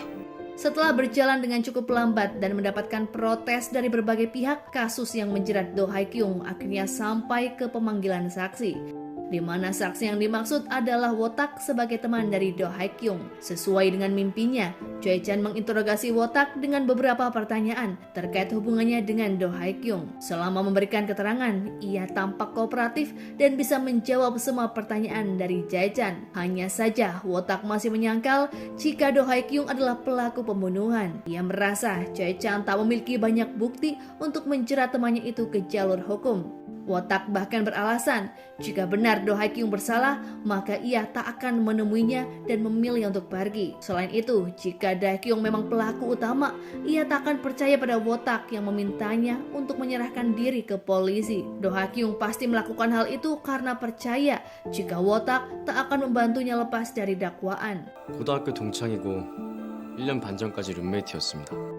Inti dari proses interogasi yang cukup panjang itu, pada akhirnya Jae-chan tak bisa melanjutkan proses hukum dari Do Hae-kyung. Setelah menginterogasi Wotak sampai larut malam, Jae-chan bertemu dengan Hongju. Mereka terlihat ngopi berdua sembari membahas tentang kasus pembunuhan yang menyeret teman Wotak. Sesuai dengan hasil interogasi, Jae-chan mengaku jika dirinya tak bisa menuntut Do Hae-kyung. Selain alasan yang dibuat Wotak masuk akal, tak ada banyak bukti yang menunjukkan jika Do Hae-kyung bersalah. Do Hae-kyung memang satu-satunya orang yang terakhir bertemu dengan Sok-kyung. Namun jika dilihat dari skema kematian dan bercak darah di lantai gadis tersebut, tak ada bukti yang mengarah jika Do Kyung melakukan kekerasan hingga membuat seseorang tewas. Menurut bukti yang ditemukan Jae-chan, Sok-kyung kemungkinan tewas karena terbentur meja saat ia pingsan akibat penyakit bawaannya yang kambuh. Sementara pola garis melintang yang ada di sebelah jasadnya adalah dari robot sapu digital yang bergerak otomatis hingga membuat pola misterius. Sayangnya, robot sapu itu menghilang saat kejadian dan ditemukan di tong sampah yang kemungkinan jatuh dari atas ketinggian dan dibuang oleh anak yang bermain bola di sekitar apartemen. 그걸 못 찾아서 도하경은 아주 나쁜 우연에 걸려든 거고. Hongjo yang merasa kecewa pada akhirnya bisa menerima keputusan Jae-chan untuk menutup kasus tersebut. Ia yang masih dalam kondisi tak yakin justru dibuat kaget dengan tiba-tiba Jae-chan mengungkapkan perasaannya. Selama ini Jae-chan memang sangat menyukai Hongjo, namun belum memiliki momen yang pas untuk mengungkapkannya. Karena kasus yang ditangani oleh Jae-chan sudah tidak dilanjutkan, Hongjo batal untuk menerbitkan berita terkait skandal Do Hae-kyung saat ia masih remaja. Sementara Yobum yang mengetahui jika Jae-chan batal menahan Do Hae-kyung merasa sangat marah. Ia kemudian meminta sekretarisnya untuk membuat janji dengan media karena ingin melakukan siaran pers. Di malam harinya, Hongjo kembali bermimpi yang sama. Ia melihat Jae-chan membawakan cincin untuknya. Namun berbeda dari yang sebelumnya, Hongjo justru melihat Jae-chan ditusuk oleh orang tak dikenal hingga jatuh tersungkur. Hongjo yang kemudian terbangun dari mimpi buruknya itu hanya bisa menangis. Kasus pembunuhan yang menyeret nama Do Ha-kyung akhirnya menemui babak baru. Yobum yang tak terima dengan keputusan Jae-chan membuat siaran pers dan menyatakan keberatannya. Dengan membebaskan Do Ha-kyung, Yobum menganggap Jae-chan tak kompeten dan tak memikirkan perasaan keluarga mendiang So-kyung. Yobum juga menjelaskan jika dalih kecelakaan yang dialami oleh So-kyung tidak benar adanya, karena dalam kasus ini pelaku sepertinya menggunakan pola silent killer sehingga tampak tak ada perlawanan dari korban. Sementara itu, Hongju mendatangi rumah Jae-chang tepat pada pukul 3 pagi. Ia merasa sangat frustasi dan terus menangis hingga membuat Jae-chan kebingungan. Dengan berlinang air mata, Hongju kemudian menjelaskan tentang mimpinya yang melihat Jae-chan ditusuk oleh orang tak dikenal. Agar tak menjadi kenyataan, Hongju meminta agar Jae-chan tidak menggunakan setelan kerja dan jangan menyeberang jalan serta jangan menemuinya. Namun Jae-chan menolak semua permintaan Hongjo dan lebih memilih untuk menguraikan penyebab dari mimpi itu. Karena dengan demikian, maka ia bisa mencari cara untuk mencegah agar mimpi itu tak menjadi kenyataan. 나 검사입니다. 정장 말고 입을 게 없어요. Di lain sisi, Jae-chan juga terus menerima banyak protes pasca keputusannya membebaskan Do Ha-kyung. Bahkan data pribadinya juga telah bocor ke publik hingga membuatnya dicari oleh banyak orang, termasuk fans So-kyung. Mereka bahkan melakukan aksi demo di depan gedung kejaksaan untuk mengkritik dan menuntut kinerja dari seorang Jae-chan, di mana salah satu dari pendemo itu adalah dua pria misterius yang gaya berpakaiannya mirip dengan orang yang menusuk Jae-chan di dalam mimpinya. Meskipun sudah dibebaskan, namun kasus penyelidikan dari Do Ha-kyung belum resmi ditutup. Jae-chan masih terus memeriksa beberapa saksi, termasuk asisten rumah tangga di rumah mendiang So-kyung. Kepada Jae-chan, wanita parubaya itu mengaku ia hanya datang seminggu 3 kali ke rumah mendiang. Menurutnya, So-kyung adalah majikan yang sangat baik dan tidak memberikannya banyak beban pekerjaan. So-kyung adalah tipe orang yang sangat rajin dan menyukai kebersihan. Setiap hari So-kyung membersihkan sendiri lantai di rumahnya menggunakan robot sapu digital. Selain itu, So-kyung juga memiliki penyakit bawaan yang masih sering kambuh. Dari keterangan saksi bisa diambil kesimpulan bahwa penyebab kematian So-kyung adalah karena pingsan hingga kepalanya terbentur meja. Sementara gambar darah yang ada di rumahnya adalah buatan sapu digital milik So-kyung. Saat kematiannya, sapu itu kemungkinan bergerak sendiri hingga jatuh dari balkon dan tak bisa ditemukan saat olah TKP. Dengan bukti baru yang ditemukan, Jae-chan dan atasannya kemudian mencari keberadaan sapu digital milik So-kyung. Menurut petugas keamanan, sapu itu ditemukan oleh anak yang sedang bermain bola dan saat ini sudah dibuang ke TPA. Jae-chan kemudian mencari barang itu hingga ke TPA, di mana di sana juga ada Hongjo, Wotek, dan anggota polisi. Hongjo rupanya mencari benda itu karena sebelumnya ia menemukan sebuah komentar yang mengirim gambar pola darah yang sangat mirip dengan yang ada di rumah So-kyung. 수경 선수 그 핏자국 그 로봇 청소기가 만든 자국이에요. Hari pun berganti, penyelidikan terkait kasus Do Ha-kyung hampir menemukan titik akhir. Dari identifikasi forensik menyebutkan bahwa bercak darah yang ada di alat sapu digital adalah sama dengan DNA gadis itu. Sehingga bisa dipastikan Do Ha-kyung tidak bersalah dan penyelidikan akan resmi dihentikan. Jae-chan yang menangani kasus tersebut sempat mendapatkan tekanan dari para senior. Ia meminta agar Jae-chan tetap mendakwa Do Ha-kyung untuk menghindari kritikan publik. Namun Jae-chan tetap pada pendiriannya. Ia memilih untuk menghentikan penyelidikan dan membebaskan Do Ha-kyung dari jerat hukum. 거 찾았잖아. 로봇 청소기. 거기서 유수경 현은까지 나왔는데. Di lain tempat, Hongju sedang melakukan wawancara dengan Do Ha-kyung atas permintaan Wotak. Lewat Hongju, ia ingin menjelaskan bahwa tuduhan itu tidaklah benar dan ia meminta publik agar tak terus menyalahkannya. Namun di lain sisi, keputusan mutlak dari Jae-chan membuat beberapa pihak merasa kecewa, mulai dari orang tua fans So-kyung hingga Yeobum. Bahkan pria misterius berpakaian hitam yang selalu ada di acara unjuk rasa juga merasa sangat kecewa hingga membuang poster So-kyung. Sementara itu, Jae-chan dan seniornya sedang makan siang di kedai sembari melihat berita yang sedang diliput oleh Hongju. Seperti biasa, ia selalu merasa bangga dengan apa yang dilakukan oleh Hongju. Namun saat wanita yang ia sukai itu mengatakan sebuah kalimat, Jae-chan tiba-tiba teringat dengan teman masa kecilnya. Dan setelah dikonfirmasi, Hongju memang benar teman masa kecil Jae-chan yang sempat ia temui 10 tahun yang lalu. Jae-chan yang merasa sangat bahagia kemudian mengajak Hongju bertemu dan berniat ingin memberikan sebuah hadiah berupa cincin. Hongjo yang saat itu masih berada di kantor mengiyakan permintaan Jae-chan. Ia merasa jika mimpinya kali ini tak akan menjadi kenyataan. Namun ternyata Jae-chan justru ditembak oleh orang tak dikenal yang sepertinya adalah ayah dari mendiang Seok-kyung. Ia melakukan hal tersebut karena merasa dendam dengan Jae-chan yang membebaskan seseorang yang diyakini telah menghabisi putrinya. 원래 일어날 일들을 막았으니까. Jae-chan yang mengalami luka tembak langsung dibawa ke rumah sakit untuk mendapatkan pertolongan. Sementara pelaku penembakan yang merupakan ayah Seok-kyung melarikan diri. Bahkan ia sempat akan menabrak Wotak dan Do Hae-kyung. Beruntungnya, polisi dengan sigap menghalangi mobil pria yang diketahui bernama Yo Man-ho sehingga ia bisa diamankan. Sayangnya, Man-ho justru pingsan dan harus dirawat karena penyakit kanker pankreas yang ia derita. Di rumah sakit, Jae-chan kehilangan banyak darah hingga membuat kondisinya kritis. Ia bahkan sempat kehilangan kesadaran dan hampir dinyatakan tewas. Beruntung keadaannya kembali stabil hingga dokter bisa melakukan tindak operasi. Hongjo yang saat itu menunggu di rumah sakit terlihat gusar karena khawatir dengan keadaan Jae-chan. Namun ia mencoba tegar sembari menguatkan hati adik Jae-chan yang saat itu juga dalam keadaan kalut. 너 얼굴 보면 형이 더 걱정하겠다. Tangis Hongjo akhirnya pecah saat ibunya datang untuk menjenguk Jae-chan. Kepada ibunya, Hongjo mengaku sangat menyesal karena tak bisa melakukan apa-apa untuk menyelamatkan Jae-chan. Ia bahkan sampai pingsan meski tahu jika orang yang dicintainya sudah sadar dari pasca operasi.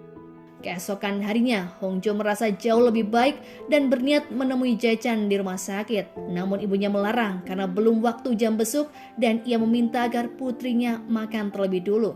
Selain menyiapkan makanan, ibu Hongjo juga memberikan kotak cincin yang diberikan oleh adik Jae-chan. Selain cincin, kotak itu ternyata berisi surat yang dulu pernah ia berikan pada Jae-chan. Sehingga bisa dipastikan, Jae-chan saat ini sudah mengetahui jika teman masa kecilnya adalah Hongjo. Saat di rumah sakit, Jae-chan sedang berhalusinasi seolah ia sedang berbicara dengan Hongjo. Namun ternyata orang yang diajak berbicaranya itu adalah kepala jaksa yang saat itu sedang menjenguknya. Dalam halusinasinya tersebut, ia meminta maaf karena selama ini tak menyadari jika Hongjo adalah teman masa kecilnya. 영영 못 깨어날까. Sementara itu di kantor kejaksaan, Hyobum dan Wotak tengah diinterogasi untuk kasus penembakan yang dilakukan oleh Yo Man-ho. Seperti yang diketahui, Hyobum adalah orang yang memberitahu jika Wotak dan Jae-chan saling mengenal dan mungkin juga bersengkongkol untuk membebaskan Do Hae-kyung. Karena hal itulah Yo Man-ho salah paham hingga melakukan tindakan penembakan pada Jae-chan. Namun Hyobum yang menganggap itu bukan salah paham terus menekan Wotak dan menganggap ini adalah hal yang patut dicurigai. Bahkan Hyobum mencurigai bahwa bisa saja Jae-chan memalsukan dokumen dengan pihak polisi untuk memanipulasi kasus tersebut. Alih-alih menekan Jae-chan, alibi dari Hyobum justru menjadi bumerang bagi dirinya sendiri. Karena saat itu Wotak tahu jika sebenarnya Hyobumlah jaksa yang kerap memalsukan dokumen polisi pada kasus yang ia tangani sebelumnya. Ia pun akhirnya tersulut emosi dan sempat membentak Jaksa Jung karena menginterogasinya atas kasus penembakan yang dilakukan oleh Yo Man-ho. Namun karena sudah kepalang malu, Hyobum hanya bisa terdiam saat Jaksa Jung menyampaikan alasan mengapa ia memeriksa Hyobum. 가만히 있을 순 없잖아요. Di rumah sakit, Hongjo akhirnya menjenguk Jae-chan. Meskipun sempat ada kesalahpahaman sebelumnya, namun keduanya terlihat mengobrol berdua di taman. Jae-chan juga menanyakan mengapa Hongjo tak mengenakan cincin yang ia berikan sebelum kejadian penembakan. Ia juga bertanya soal surat yang diletakkan di box cincin, yang mana surat itu adalah tulisan tangan Hongjo 13 tahun yang lalu. Namun Hongjo yang sebenarnya ingat justru berpura-pura lupa akan surat dan kejadian pemakaman ayahnya. Entah apa alasannya, ia justru terus mengelak hingga membuat Jae-chan merasa sangat kecewa. Barulah di pertemuan mereka yang selanjutnya, Hongjo mengaku jika peristiwa itu sungguh membuatnya trauma. Ia juga menganggap bahwa Jae-chan adalah sebagian dari luka masa lalunya, yang mana ia mencoba untuk berpura-pura lupa dan tak mau mengingat hal itu lagi. 내 인생에서 가장 슬펐던 날 같이 있어준 사람이고. Setelah Hongjo pulang, Jae-chan terlihat menemui Manho di ruangan inapnya yang saat itu ditemani oleh Jak Sajung. Sesuai yang dikatakan oleh Yobum, keadaan Yo Manho memang cukup mengkhawatirkan karena penyakit yang ia derita. Dalam pertemuan dengan orang yang hampir menghilangkan nyawanya itu, ia sebenarnya ingin meluruskan kesalahpahaman antara dirinya dan Wotak. Namun ia mengurungkan niatannya dan memilih untuk meminta maaf karena tak bisa menangani kasus kematian putrinya dengan baik. Jae-chan hanya meyakinkan bahwa putri Yo Manho adalah orang yang tulus, sehingga tak mungkin jika ia dihabisi oleh orang yang membencinya. 가장 유력한 용의자였던 도화경 맞아. Setelah menemui pria itu, pikiran Jae-chan justru semakin terganggu oleh Hongjo. Tak mau membuang waktu, ia nekat menemui Hongjo yang saat itu sudah mengetahui jika dirinya akan menemuinya lewat mimpi. Hongjo yang masih dalam perjalanan pulang memilih putar arah dan kembali ke rumah sakit. Beruntungnya, ia langsung menemukan Jae-chan yang saat itu masih berada di area koridor. Karena jika tak segera datang, mungkin mimpi buruk Hongjo tentang Jae-chan akan menjadi kenyataan. Keduanya kemudian saling mengungkapkan keresahan masing-masing terkait kejadian 13 tahun lalu yang masih begitu menyisakan luka. Namun sepertinya baik Jae-chan dan Hongjo tak mau kembali ke masa yang menyakitkan. Mereka ingin melanjutkan kehidupan yang baru setelah berpisah selama 13 tahun. Dan di akhir pertemuan, Hongjo dan Jae-chan berciuman sebagai tanda kasih sayang di antara keduanya. Berpindah pada seorang pria bernama Taemin. Ia adalah seorang dosen sekaligus penulis novel yang cukup terkenal.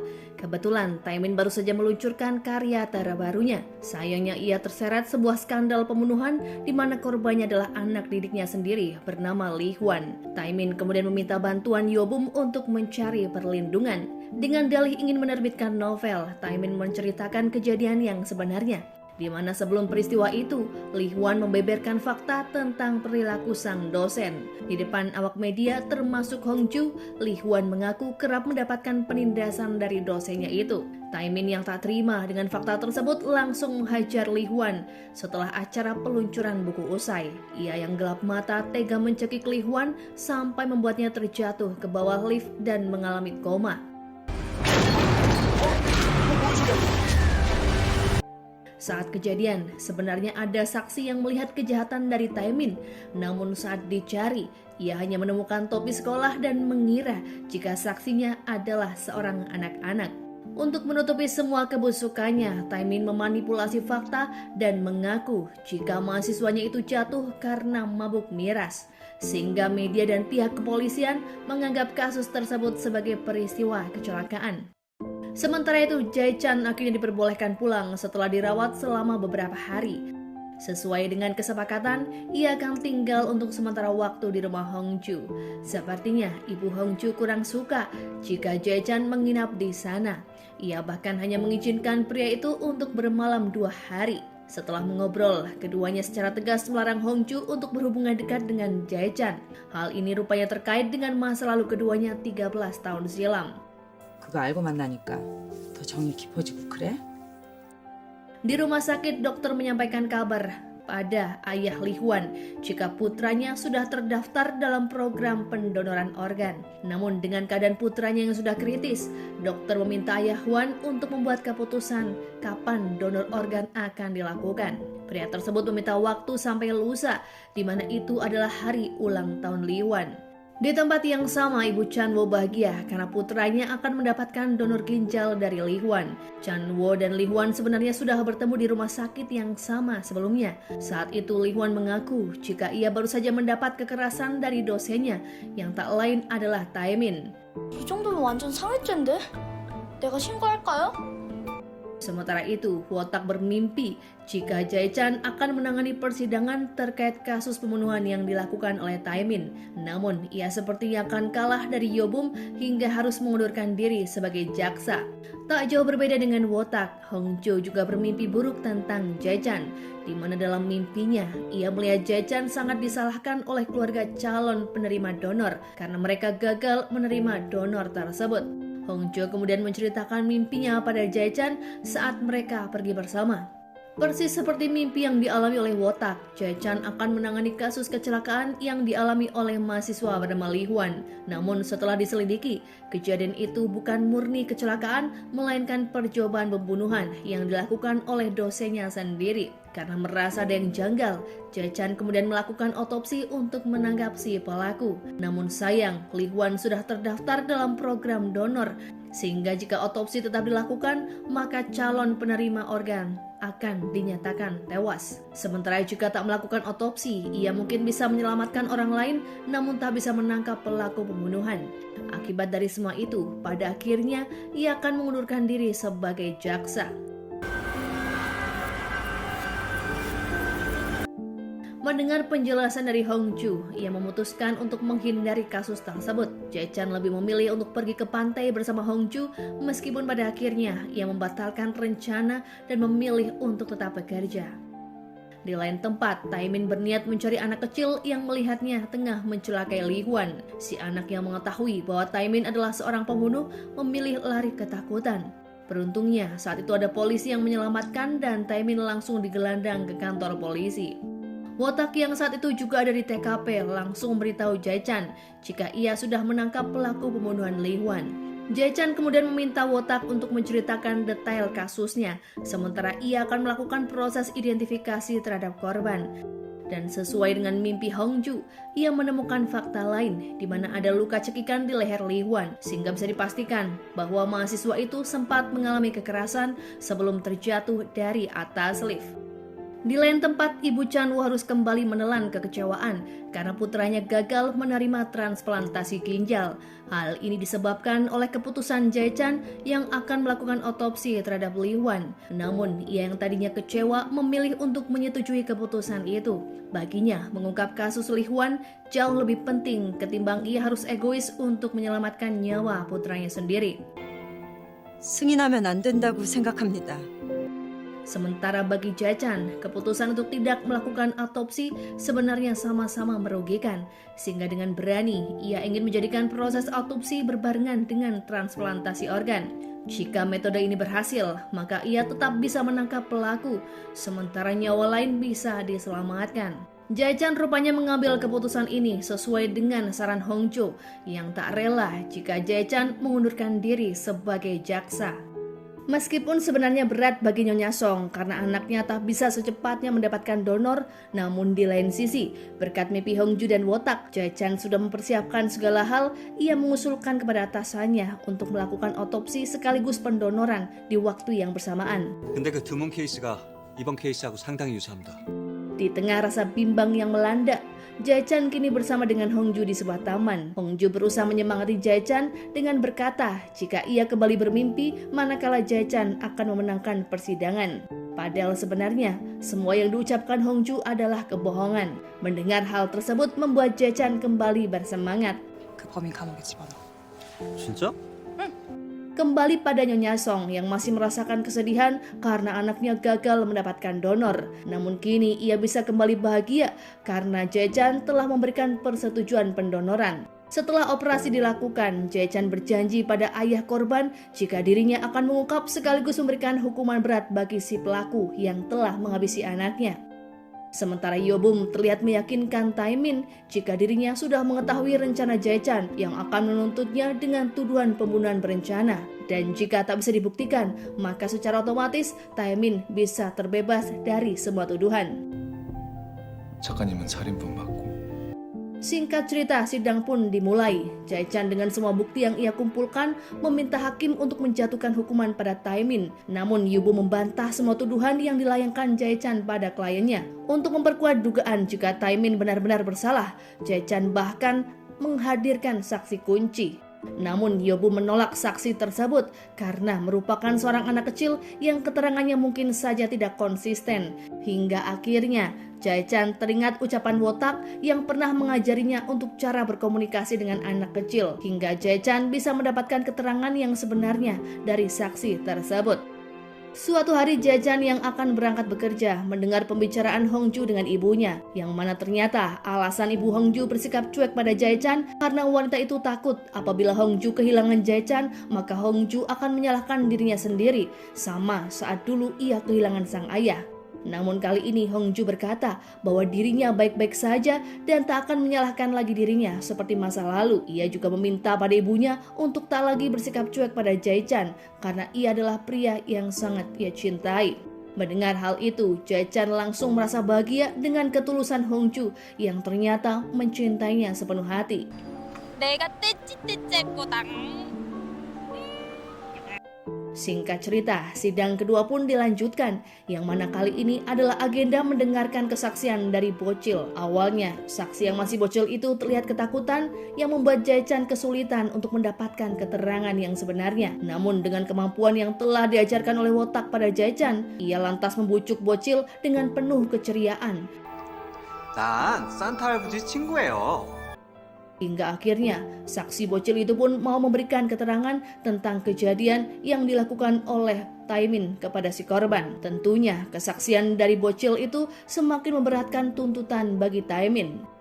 Di lain sisi, Nyonya Song bertekad untuk membalas budi atas kebaikan Jae-chan yang telah memberikan persetujuan donor. Kini dirinya berusaha mati-matian untuk mempelajari kasus yang bisa membantu Jae-chan agar memenangkan persidangan. Hingga sidang terakhir yang menentukan Taemin bersalah atau tidaknya akhirnya digelar. Nyonya Song dengan semua bukti yang telah ia pelajari berusaha mendapatkan keterangan dari saksi dokter untuk membuktikan apakah si korban benar tewas dihabisi dengan cara dicekik dan bukan mengalami kecelakaan. Keterangan dari sang dokter rupanya sama persis dengan apa yang dimaksud oleh Nyonya Song. Yobum terlihat menyangkal keterangan itu dengan membawa sebuah bukti jika si korban tak bisa dianggap sebagai tewas dihabisi, melainkan tewas karena proses operasi pendonoran. 5살 아이의 증언, 장기 이식을 한 이후에 한 부검. Karena hal itulah tuntutan Jae-chan tak bisa terbukti, yang membuat hakim merasa kebingungan karena keterangan dari Yobum di atas kertas seolah membenarkan hal itu. Namun Jae-chan kembali melanjutkan tuntutan dengan menyebut jika operasi atau tidak dilakukan operasi pun maka si korban akan tetap tewas, dan hal ini terjadi karena ulah Taemin. Jae-chan memohon pada hakim agar menegakkan keadilan serta tak membiarkan kejahatan menang, yang pada akhirnya berkat bantuan Nyonya Song, Jae-chan berhasil memenangkan persidangan dan memberikan Taemin hukuman yang sangat berat. Nyonya Song tak henti-hentinya mengucapkan terima kasih pada Jae-chan karena telah membuat anaknya bisa kembali sembuh serta menjebloskan Taemin ke dalam penjara. Di malam harinya, Jae-chan bertemu dengan Ibu Hongju di laundry. Jae-chan mengatakan jika Ibu Hongju tak perlu cemas mengenai keadaan putrinya karena saat ini Hongju tak akan menyalahkan dirinya sendiri atas semua kejadian buruk yang dialami oleh Jae-chan. Mendengar hal tersebut, Ibu Hongju minta maaf pada Jae-chan karena telah bersikap cuek serta berterima kasih pada pria itu karena telah mencintai Hongju dengan sepenuh hati. 그동안 속 좁게 군 거 미안해요. Hingga akhirnya, acara liburan yang Hongju dan Jae-chan rencanakan akhirnya benar-benar terlaksana. Mereka berlibur menuju sebuah pantai untuk melepas penat dari semua banyak peristiwa yang mereka hadapi. Sementara kasus baru pun muncul yang melibatkan seorang pelajar bernama Daegu yang tak lain adalah teman Sungwon. Daegu saat itu meminta bantuan pada Dae-chan untuk memeriksa ulang kasus yang melibatkan ayahnya. Sebab ayahnya dulu pernah divonis menjadi tersangka pembunuhan. Oleh karenanya, ayah Daegu memutuskan untuk mengakhiri hidup dan memberikan sebuah surat yang di dalamnya berisi permintaan maaf karena sebenarnya ia bukanlah pelaku yang sesungguhnya. Meskipun begitu, di dalam pesannya, ayah Daegu sempat meminta pada putranya agar tak melakukan banyak hal. Awalnya Jae-chan menghiraukannya, namun ketika Sungwon berkata jika yang menangani kasus tersebut dulunya adalah Yubum, maka Jae-chan teringat dengan ucapan Yubum yang pernah menyebut jika dirinya pernah mendapatkan penghargaan setelah menangani sebuah kasus yang besar. Sementara itu di tempat berbeda, terlihat pria parubaya yang merupakan residivis pencuri ponsel. Ia terlihat mendapat pesan dari korbannya untuk mengembalikan ponsel tersebut dan akan membayar berapapun yang pencopet itu minta. Namun, apakah pencopet ini berhubungan dengan kasus yang menimpa ayah Daegu masih menjadi misteri. Scene berpindah pada seseorang yang bermimpi saat Jae-chan dan Hong-ju mendapatkan kejadian buruk yang mana keduanya terkurung dalam tragedi kebakaran di sebuah gudang. Namun yang memimpikan hal itu pun masih menjadi tanda tanya. Scene kembali berpindah pada pencopet yang sedang menunggu seseorang yang menghubunginya tadi, hingga datanglah pria pemilik ponsel itu dengan membawa uang tebusan untuk mengambil ponselnya sendiri. Beberapa saat kemudian polisi datang yang membuat keduanya kabur. Hal itu pun sempat dilihat oleh Wotak yang langsung menangkapnya. Namun sebelum pria itu ditangkap, ia justru terlihat melemparkan benda tersebut ke arah laut. Sementara itu di kantor polisi, pencopet akan dimintai keterangan lewat sambungan video call. Namun ia menolak dan menginginkan untuk bertemu secara langsung dengan seorang jaksa. Tak lama kemudian, si copet akhirnya bertemu dengan jaksa yang tak lain adalah Jae-chan. Namun kepala jaksa menyadari jika copet merupakan orang yang selalu berbohong, yang selalu berbicara jika anaknya sedang menunggunya pulang. Melihat Jae-chan yang sepertinya akan terperdaya, kepala jaksa pun memperingatkan Jae-chan agar ia tak mudah dibohongi oleh ucapan pencopet karena dulu ia bahkan pernah ditipu olehnya. 이거 10년이 다 지나도록 이 레퍼토리가 변하질 않는구만. Di lain tempat, rahasia Wotak yang selalu disembunyikan akhirnya bisa diketahui karena ternyata Wotak masuk ke dalam polisian melalui aksi suap. Sebab ternyata Wotak memiliki kekurangan yang tak lain adalah buta warna. Seorang rekannya sebenarnya sudah mengetahui rahasia Wotak, namun ia mencoba untuk tetap merahasiakannya. Sementara Jae-chan sendiri terlihat datang ke kediaman si tukang copet untuk memastikan apakah benar apa yang pria itu ucapkan. Hingga saat tiba di rumahnya, Jae-chan mendapatkan informasi jika pria itu telah berbohong. Tak sengaja Jae-chan bertemu dengan Hong-ju, yang mana Hong-ju menceritakan semua kejadian jika 10 tahun yang lalu pencopet itu pernah memiliki seorang anak hingga kejadian buruk menimpanya ketika si pencopet ditangkap polisi. Hal itu membuat anaknya hidup seorang diri dan akhirnya meninggal sebab tak ada satupun jaksa yang saat itu percaya untuk membiarkannya menemui anaknya yang memang sedang sebatang kara. Mendengar ucapan Hong-ju, Jae-chan kemudian mendatangi kembali si pencopet untuk meminta maaf mewakili semua jaksa yang menyebabkan anaknya meninggal. Si pencopet merasa diperlakukan berbeda oleh Jae-chan. Ia kemudian memberikan sebuah flash disk, yang mana flash disk itu merupakan salinan dari handphone yang sebelumnya dibuang oleh pria yang pernah meminta handphonenya kembali. Saat Jae-chan mengecek isi flash disk itu, awalnya tak ada keanehan yang ia temukan. Namun ketika seorang rekan melihat keseluruhan gambar, maka pria itu menyadari jika terdapat foto para korban dari kasus pembunuhan berantai yang dilakukan oleh ayah Daegu. Sementara rekan Jae-chan terlihat aneh setelah ia melihat foto para korban. Dirinya merasa terkejut sebab rupanya ada rahasia yang berkaitan dengan dirinya. Ia langsung menemui Yubum untuk menanyakan perihal sebuah kasus. Apakah saat itu Yubum sudah memalsukan banyak bukti? Dari ekspresi Yubum terlihat jika Yubum pernah memalsukan bukti pada kasus yang menimpa pria itu. Di malam harinya, Hong-ju mendatangi tempat si pemilik ponsel. Namun saat masuk, ternyata di sana ada Jae-chan yang memberitahu Hong-ju jika si pemilik ponsel rupanya telah tak bernyawa. Tiba-tiba seseorang mengunci pintu dan langsung membakar tempat tersebut, membuat Jae-chan dan Hong-ju terjebak sama persis seperti dalam mimpi yang dilihat oleh seseorang. Beberapa saat kemudian, pria yang memimpikan tragedi itu datang dan langsung menyelamatkan Jae-chan serta Hong-ju, yang ternyata pria itu adalah rekan Jae-chan yang bernama Tuan Choi. Setelah Tuan Choi berhasil menyelamatkan Jae-chan dan Hong-ju, dengan tangan gemetar Tuan Choi mengingatkan Jae-chan agar tak bertindak seorang diri karena hal itu sangatlah berbahaya. Terlebih orang yang mereka cari adalah pembunuh berantai yang tak segan menghabisi siapapun. 겁도 없이 혼자 왔습니까? 왜 나한테 연락 안 했어요? Saat akan berangkat ke rumah sakit, Jae-chan yang penasaran lantas bertanya mengapa Tuan Choi mengetahui keberadaannya bersama Hong-ju yang sedang dalam bahaya. Namun Tuan Choi tak memberikan jawaban apapun. Ia hanya berkata jika hal tersebut tidaklah penting, sebab saat ini yang lebih penting adalah kesembuhan Jae-chan dan Hong-ju. Hal itu membuat Jae-chan berhenti menanyakan rasa penasarannya karena melihat Tuan Choi yang begitu mengkhawatirkannya, bahkan tak peduli dengan lukanya sendiri. Hari demi hari berlalu, kini Jae-chan dan Hongju sudah kembali pulih. Setelahnya, keduanya masing-masing mencari tahu siapakah identitas yang mencoba mencelakainya. Di lain sisi, Jae-chan bersama rekan jaksanya, sementara Hongju bersama kru reporter terus mencarikan banyak informasi. Hongju kemudian melapor pada seniornya jika kemungkinan besar pembunuh berantai yang dulu dilakukan ayah Daegu bukanlah pelaku yang sebenarnya. Dalam investigasinya, Hongju menemukan jika terdapat 8 orang korban lagi setelah ayah Daegu ditahan. 그 핸드폰 안에 희생자 사진 11장 외에 8장이 더 있었습니다. Sementara Jae-chan bersama para jaksa yang lain terus berusaha mencari tahu tentang identitas pemilik ponsel yang sebenarnya. Karena dengan hal itu, mereka akan tahu siapakah orang di balik pembunuhan berantai yang sesungguhnya. Atasannya menyuruh Jae-chan bersama rekannya yang bernama Jak Sali untuk mencari tahu setiap kemungkinan yang bisa terjadi. Namun Tuan Lee berkata, jika mereka benar-benar menemukan sesuatu tentang kasus itu, maka kemungkinan akan menyeret Tuan Choi. Sebab dulu Tuan Choi lah yang menangani kasus tersebut bersama Yobum sebelum menjadi pengacara. Jika hal itu benar, maka kemungkinan Tuan Choi pun bisa dihukum karena ia telah salah mendakwa seseorang yang tak lain adalah ayah Daegu. Hal itu membuat Jae-chan sedikit merasa resah sebab Tuan Choi terlihat sangat peduli kepadanya. 담당 수사관이었던 최 기자님도 조사해야 돼.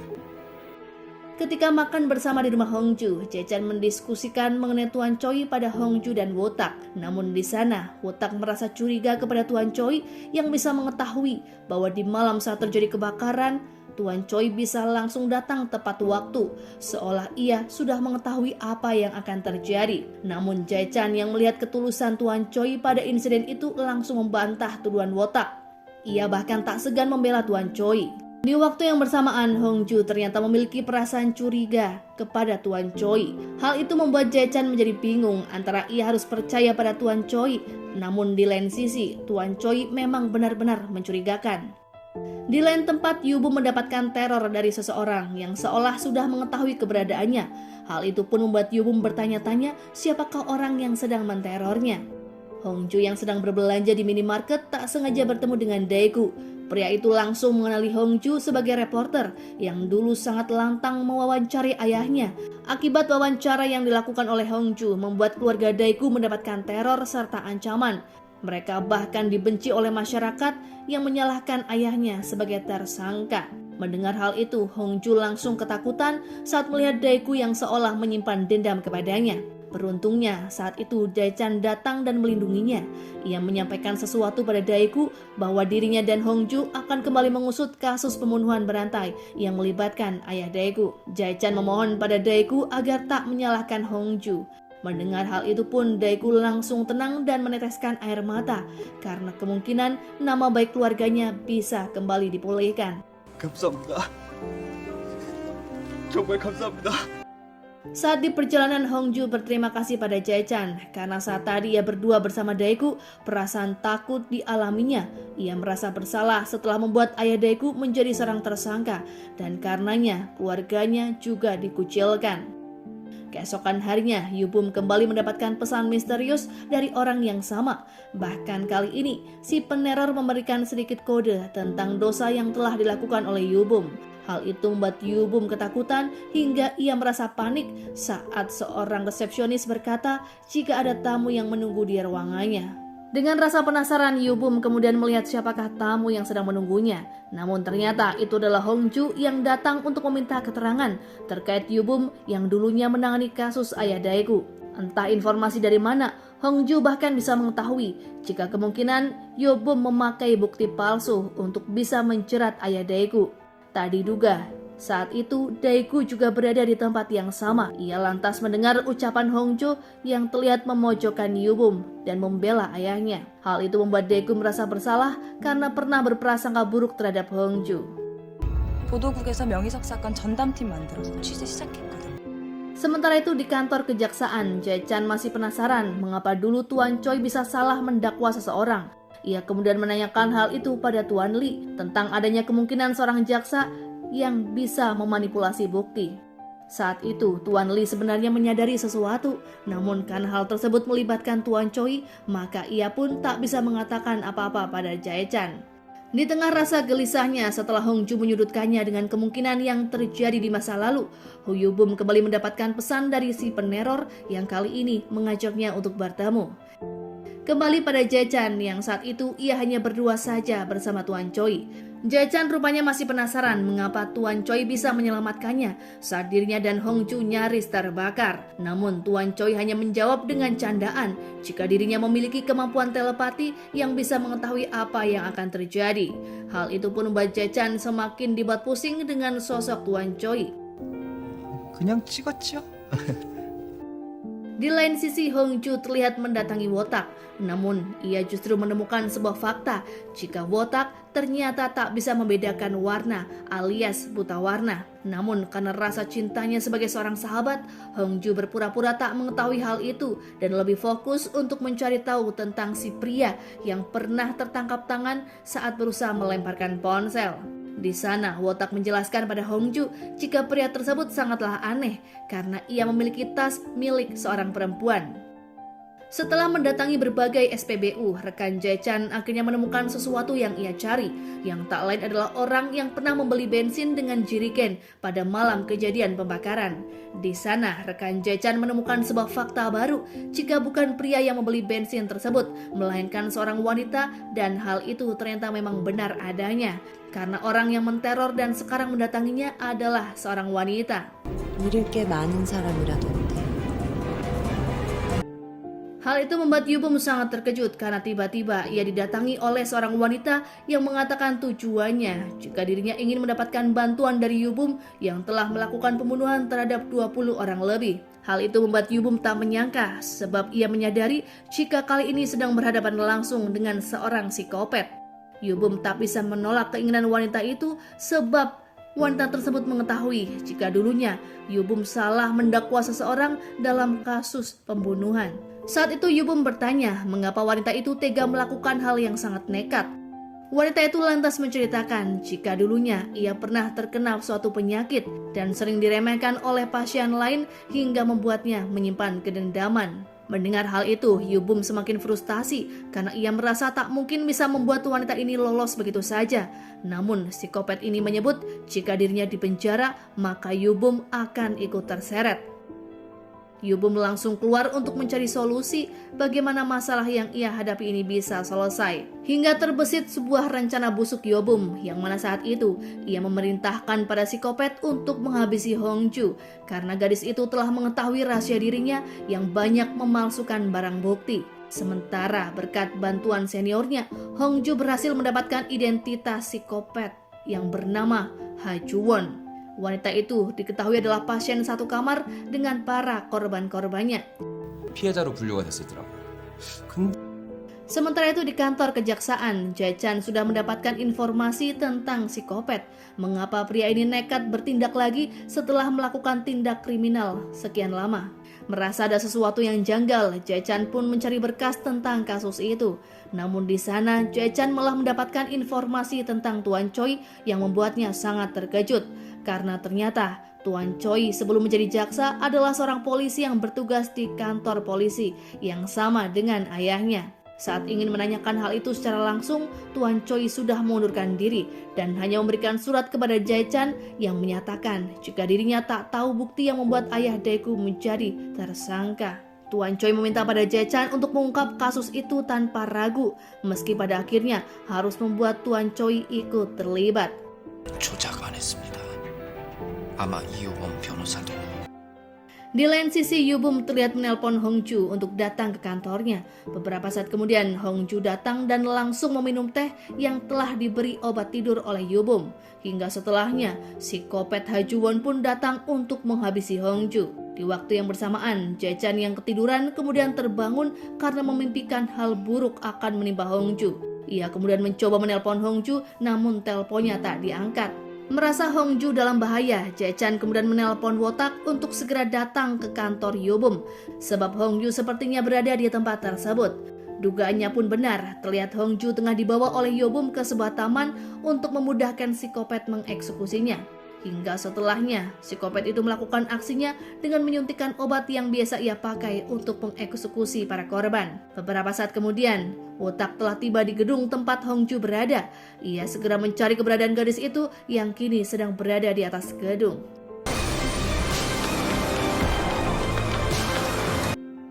Sementara Yobum ternyata memiliki alasan lain kepada psikopat. Ia berniat menjatuhkannya dari atas gedung dan berpura-pura menyelamatkan Hongju, yang padahal dirinya lah yang membuat Hongju tak sadarkan diri. Beberapa saat kemudian Wotak datang dan langsung membawa Hongju untuk mendapatkan pertolongan. Jae-chan yang baru saja tiba juga memberikan pertolongan pertama pada Hongju dengan memberikannya nafas buatan. Singkat cerita, Yobum kemudian terbangun di rumah sakit dan langsung diminta keterangan oleh petugas polisi mengenai kejadian semalam. Yobum kemudian berakting seolah dirinya dan Hongju adalah korban. Dengan liciknya, Yobum bahkan memberikan keterangan palsu terkait kejadian itu. Namun Yobum langsung panik ketika petugas polisi berkata jika Hongju berhasil selamat dari insiden semalam, sebab Jae-chan datang tepat pada waktunya untuk memberikan pertolongan. 걱정 마세요. 남홍주 씨 무사합니다. Meskipun Hongju telah melewati masa kritis, namun Jae-chan tetap merasa bersalah. Hingga datanglah Yobum yang memberikan keterangan palsu jika tindakannya semalam adalah bentuk membela diri. Hal itu pun membuat Jae-chan murka karena ia telah mengetahui jika Yobum adalah orang yang berniat mencelakai Hongju. Beberapa saat kemudian Tuan Choi datang yang seketika membuat Jae-chan tenang, hingga Jae-chan menanyakan alasan Tuan Choi mengundurkan diri dari kejaksaan. Tuan Choi menceritakan jika dulunya ia memiliki seorang adik yang merupakan anggota militer, namun adiknya selalu mendapatkan rundungan dari rekan-rekannya hingga membuatnya kabur dengan membawa senjata. Hingga tak disangka terjadilah sebuah insiden yang menewaskan ayah Jae-chan dan juga ayah Hongju. Hal itulah yang membuat Tuan Choi selalu merasa bersalah sampai saat ini. Sebab andaikan dirinya mendengar keinginan adiknya, maka hal itu tak akan pernah terjadi. 내가 방조를 했구나. Tuan Choi lalu menasihati Jae-chan agar ia tak terbawa emosi saat menangani kasus yang menyeret Yobum dan lebih fokus pada penyelidikan serta persidangan untuk membuat Yobum membayar semua dosa-dosanya. Terlihat dengan liciknya, Yobum di depan para medis berlutut dan meminta maaf atas kesalahannya dulu. Padahal Yobum melakukan hal itu agar dirinya bisa mendapatkan simpati dari masyarakat, yang tentu saja membuat Daegu semakin emosi dari akting Yobum. Beberapa hari berlalu, Jae-chan mendapat pesan jika Hongju sudah sadarkan diri. Jae-chan langsung menemui Hongju dengan penuh rasa bahagia dan memeluk gadis itu. Yobum sendiri langsung menunjuk seniornya untuk menjadi pengacaranya. Si senior yang sudah berpengalaman menangani kasus berat lantas meminta Yobum untuk berkata jujur dengan apa yang terjadi dan tak perlu sungkan kepadanya. 내가 지금 이 변을 아껴서 직접 변호를 갔습니까? Sementara Jae-chan kini terlihat bersungguh-sungguh agar bisa membuat Yobum menjadi tersangka atas semua kejahatan yang telah dilakukannya, yang mana Jae-chan akan berhati-hati dan tidak terpancing emosi saat menginvestigasi. Di lain sisi, Wotak bermimpi jika dirinya akan menjadi saksi dalam sebuah kasus yang menjerat Yobum. Namun karena kesaksian itu, dirinya akan diberhentikan dari kepolisian, sebab rahasianya yang tak bisa membedakan warna akan terungkap. Singkat cerita, persidangan pun dimulai. Namun dengan arogannya, Yobum merasa dirinya akan memenangkan persidangan dan lepas dari semua tuntutan. Ketika sidang berlangsung, pengacara Yobum menolak beberapa keterangan yang diberikan para saksi dalam bentuk tulisan. Ia meminta Jae-chan sebagai jaksa untuk mendatangkan saksi agar pengacara Yobum bisa mendengar semua keterangan dari saksi secara langsung, yang mana saksi tersebut adalah Hongju dan Tuan Choi. Di malam harinya, Jae-chan, Hongju, dan Wotak tengah bersantai di rumah Hongju. Tak sengaja, Jae-chan melihat foto bayangan Wotak dengan seorang wanita. Hongju yang melihatnya pun dibuat penasaran dengan sosok bayangan wanita tersebut. Hingga saat Hongju mengangkat telepon, Jae-chan mengetahui jika bayangan tersebut adalah bayangan Hongju. Dirinya tak merasa marah ataupun cemburu, sebab Jae-chan sadar jika nasib Wotak hanyalah sebagai orang yang menyedihkan, yang hanya bisa berakhir sebagai mengagumi gadis tanpa bisa memilikinya. Oleh karena itu, Jae-chan tak menganggap Wotak sebagai saingannya dan menganggapnya sebagai teman. 모른 척 할 테니까 계속 친구하죠. Keesokan harinya sidang pun dimulai. Tampak Hongju, Tuan Choi, dan Wotak datang untuk memberikan keterangan sebagai saksi. Di sana, Hongju kemudian menghampiri Tuan Choi dan berkata bahwa dirinya telah mengetahui yang mana Tuan Choi adalah kakak dari tentara yang telah menewaskan ayahnya. Hal itu pun membuat Tuan Choi terkejut dengan apa yang dikatakan oleh Hongju. Namun di luar dugaan, Hongju ternyata sudah tidak menyimpan dendam terhadap pria itu. Mendengar hal itu, Tuan Choi merasa tenang dan tak lama kemudian sidang kedua akhirnya dimulai. Di sana, Tuan Choi rupanya adalah orang pertama yang dimintai keterangan sebagai saksi. Inti dari kesaksian Tuan Choi adalah bahwa Yobumlah orang di balik pemalsuan barang bukti terkait kasus pembunuhan berantai. Setelahnya, Hongju pun dimintai keterangan. Hongju lalu menjelaskan kejadian yang sebenarnya yang ia alami, yang mana Yobumlah orang yang membuatnya tak sadarkan diri dan membawanya ke rooftop gedung dan berusaha mencelakainya. Kesaksian dari Hongju pun semakin memberatkan Yobum. Namun pengacara Yobum berhasil membantah kesaksian Hongju. Ia menegaskan bahwa Hongju berbicara seperti itu karena pengaruh obat-obatan. 이 약이 사건 당일 증인과 피고인이 먹은 약입니다. Hingga saksi kunci yang lainnya pun akhirnya dipanggil, yang tak lain adalah Wotak. Namun sayang, Wotak rupanya memiliki kekurangan dalam membedakan warna. Ia pun baru menyampaikan kekurangannya itu yang membuat Jae-chan sangat terkejut. Karena meski bisa membuktikan kejahatan Yobum, namun di lain sisi hal itu bisa membuat Wotak keluar dari kepolisian. Saat itu Wotak memberikan isyarat pada Jae-chan agar tak peduli dengan apa yang akan menimpanya dan terus melanjutkan persidangan sampai Yobum terbukti bersalah. 유증의 벌을 받기로 맹세합니다. Mendengar jika Wotak tak bisa membedakan warna, pengacara Yobum langsung percaya diri akan memenangkan persidangan ini. Namun ternyata, meskipun Wotak buta warna, namun ia memiliki kelebihan yang tak lain bisa mengingat dengan detail hal apapun yang ia lihat pada malam itu. Termasuk 2 payung yang menjadi bukti jika Yobum benar-benar bersalah. Tak hanya itu, Wotak juga bisa menjabarkan secara detail mengenai insiden di malam tersebut. Yang seketika pengacara Yobum langsung angkat tangan dan berkata pada Yobum jika mereka telah kalah. Akan tetapi, meskipun berhasil memenangkan persidangan, Hongju dan Jae-chan justru terlihat bersedih sebab Wotak harus mengundurkan diri dari pekerjaannya sebagai polisi. 이 무게를 버티고 싶어서 좋았습니다. Yobum yang masih frustasi dengan kekalahannya kemudian didatangi oleh Tuan Choi yang memintanya untuk berubah dan tidak mengulangi kesalahannya lagi. Namun ternyata Yobum tak terima dan meninggalkan Tuan Choi begitu saja. Hingga Jae-chan yang melihat hal itu berusaha menghampiri Tuan Choi yang masih sedih karena tak bisa menyadarkan Yobum. Tiba-tiba saja Yobum menabrak Tuan Choi dengan mobilnya.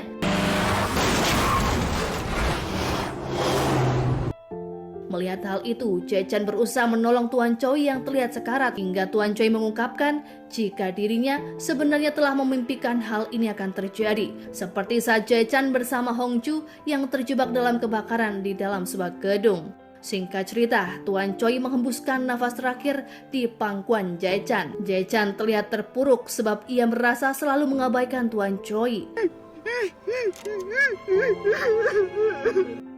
Saat acara pemakaman, semua rekan Tuan Choi yang bekerja di kejaksaan sangat kehilangan sosok pria itu. Hingga Hongju melihat Jae-chan berada di sana, ia pun teringat dengan kejadian dulu, manakala ia kehilangan ayah yang sangat ia cintai. Hongju mendatangi Jae-chan dan berusaha memberikan support, yang saat itu menangis di balik ruang pemakaman.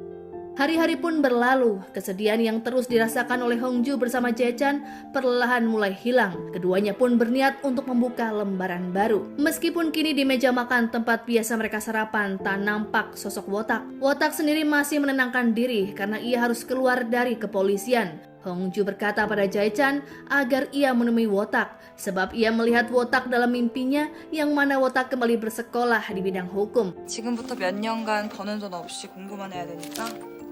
Tak lama kemudian mereka pun datang ke tempat Wotak dan terlihat Wotak kini berbeda dengan janggut dan kumis yang tak pernah dicukur. Seolah Wotak kini sudah tak memiliki tujuan hidup. Hongju menceritakan apa yang ia lihat di dalam mimpinya yang seketika membuat Wotak kian bersemangat.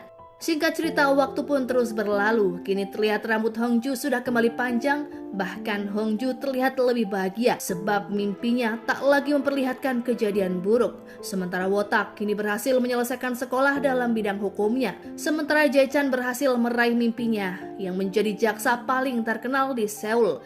Yobum terbukti bersalah karena telah menghabisi Tuan Choi dan ia pun harus mendekam di balik jeruji besi. Drama ini pun ditutup dengan berakhir kebahagiaan karena semua karakter terlihat mencapai mimpinya. Sungwon kini resmi berpacaran dengan Soyun. Tuan Lee juga berhasil merebut hati Nyonya Sung sebagai istrinya. Hingga diperlihatkan adegan yang mana Jae-chan dan Hongju resmi menikah. Keduanya pun sedikit mengulang cerita dari yang awalnya sedih berakhir menjadi membahagiakan.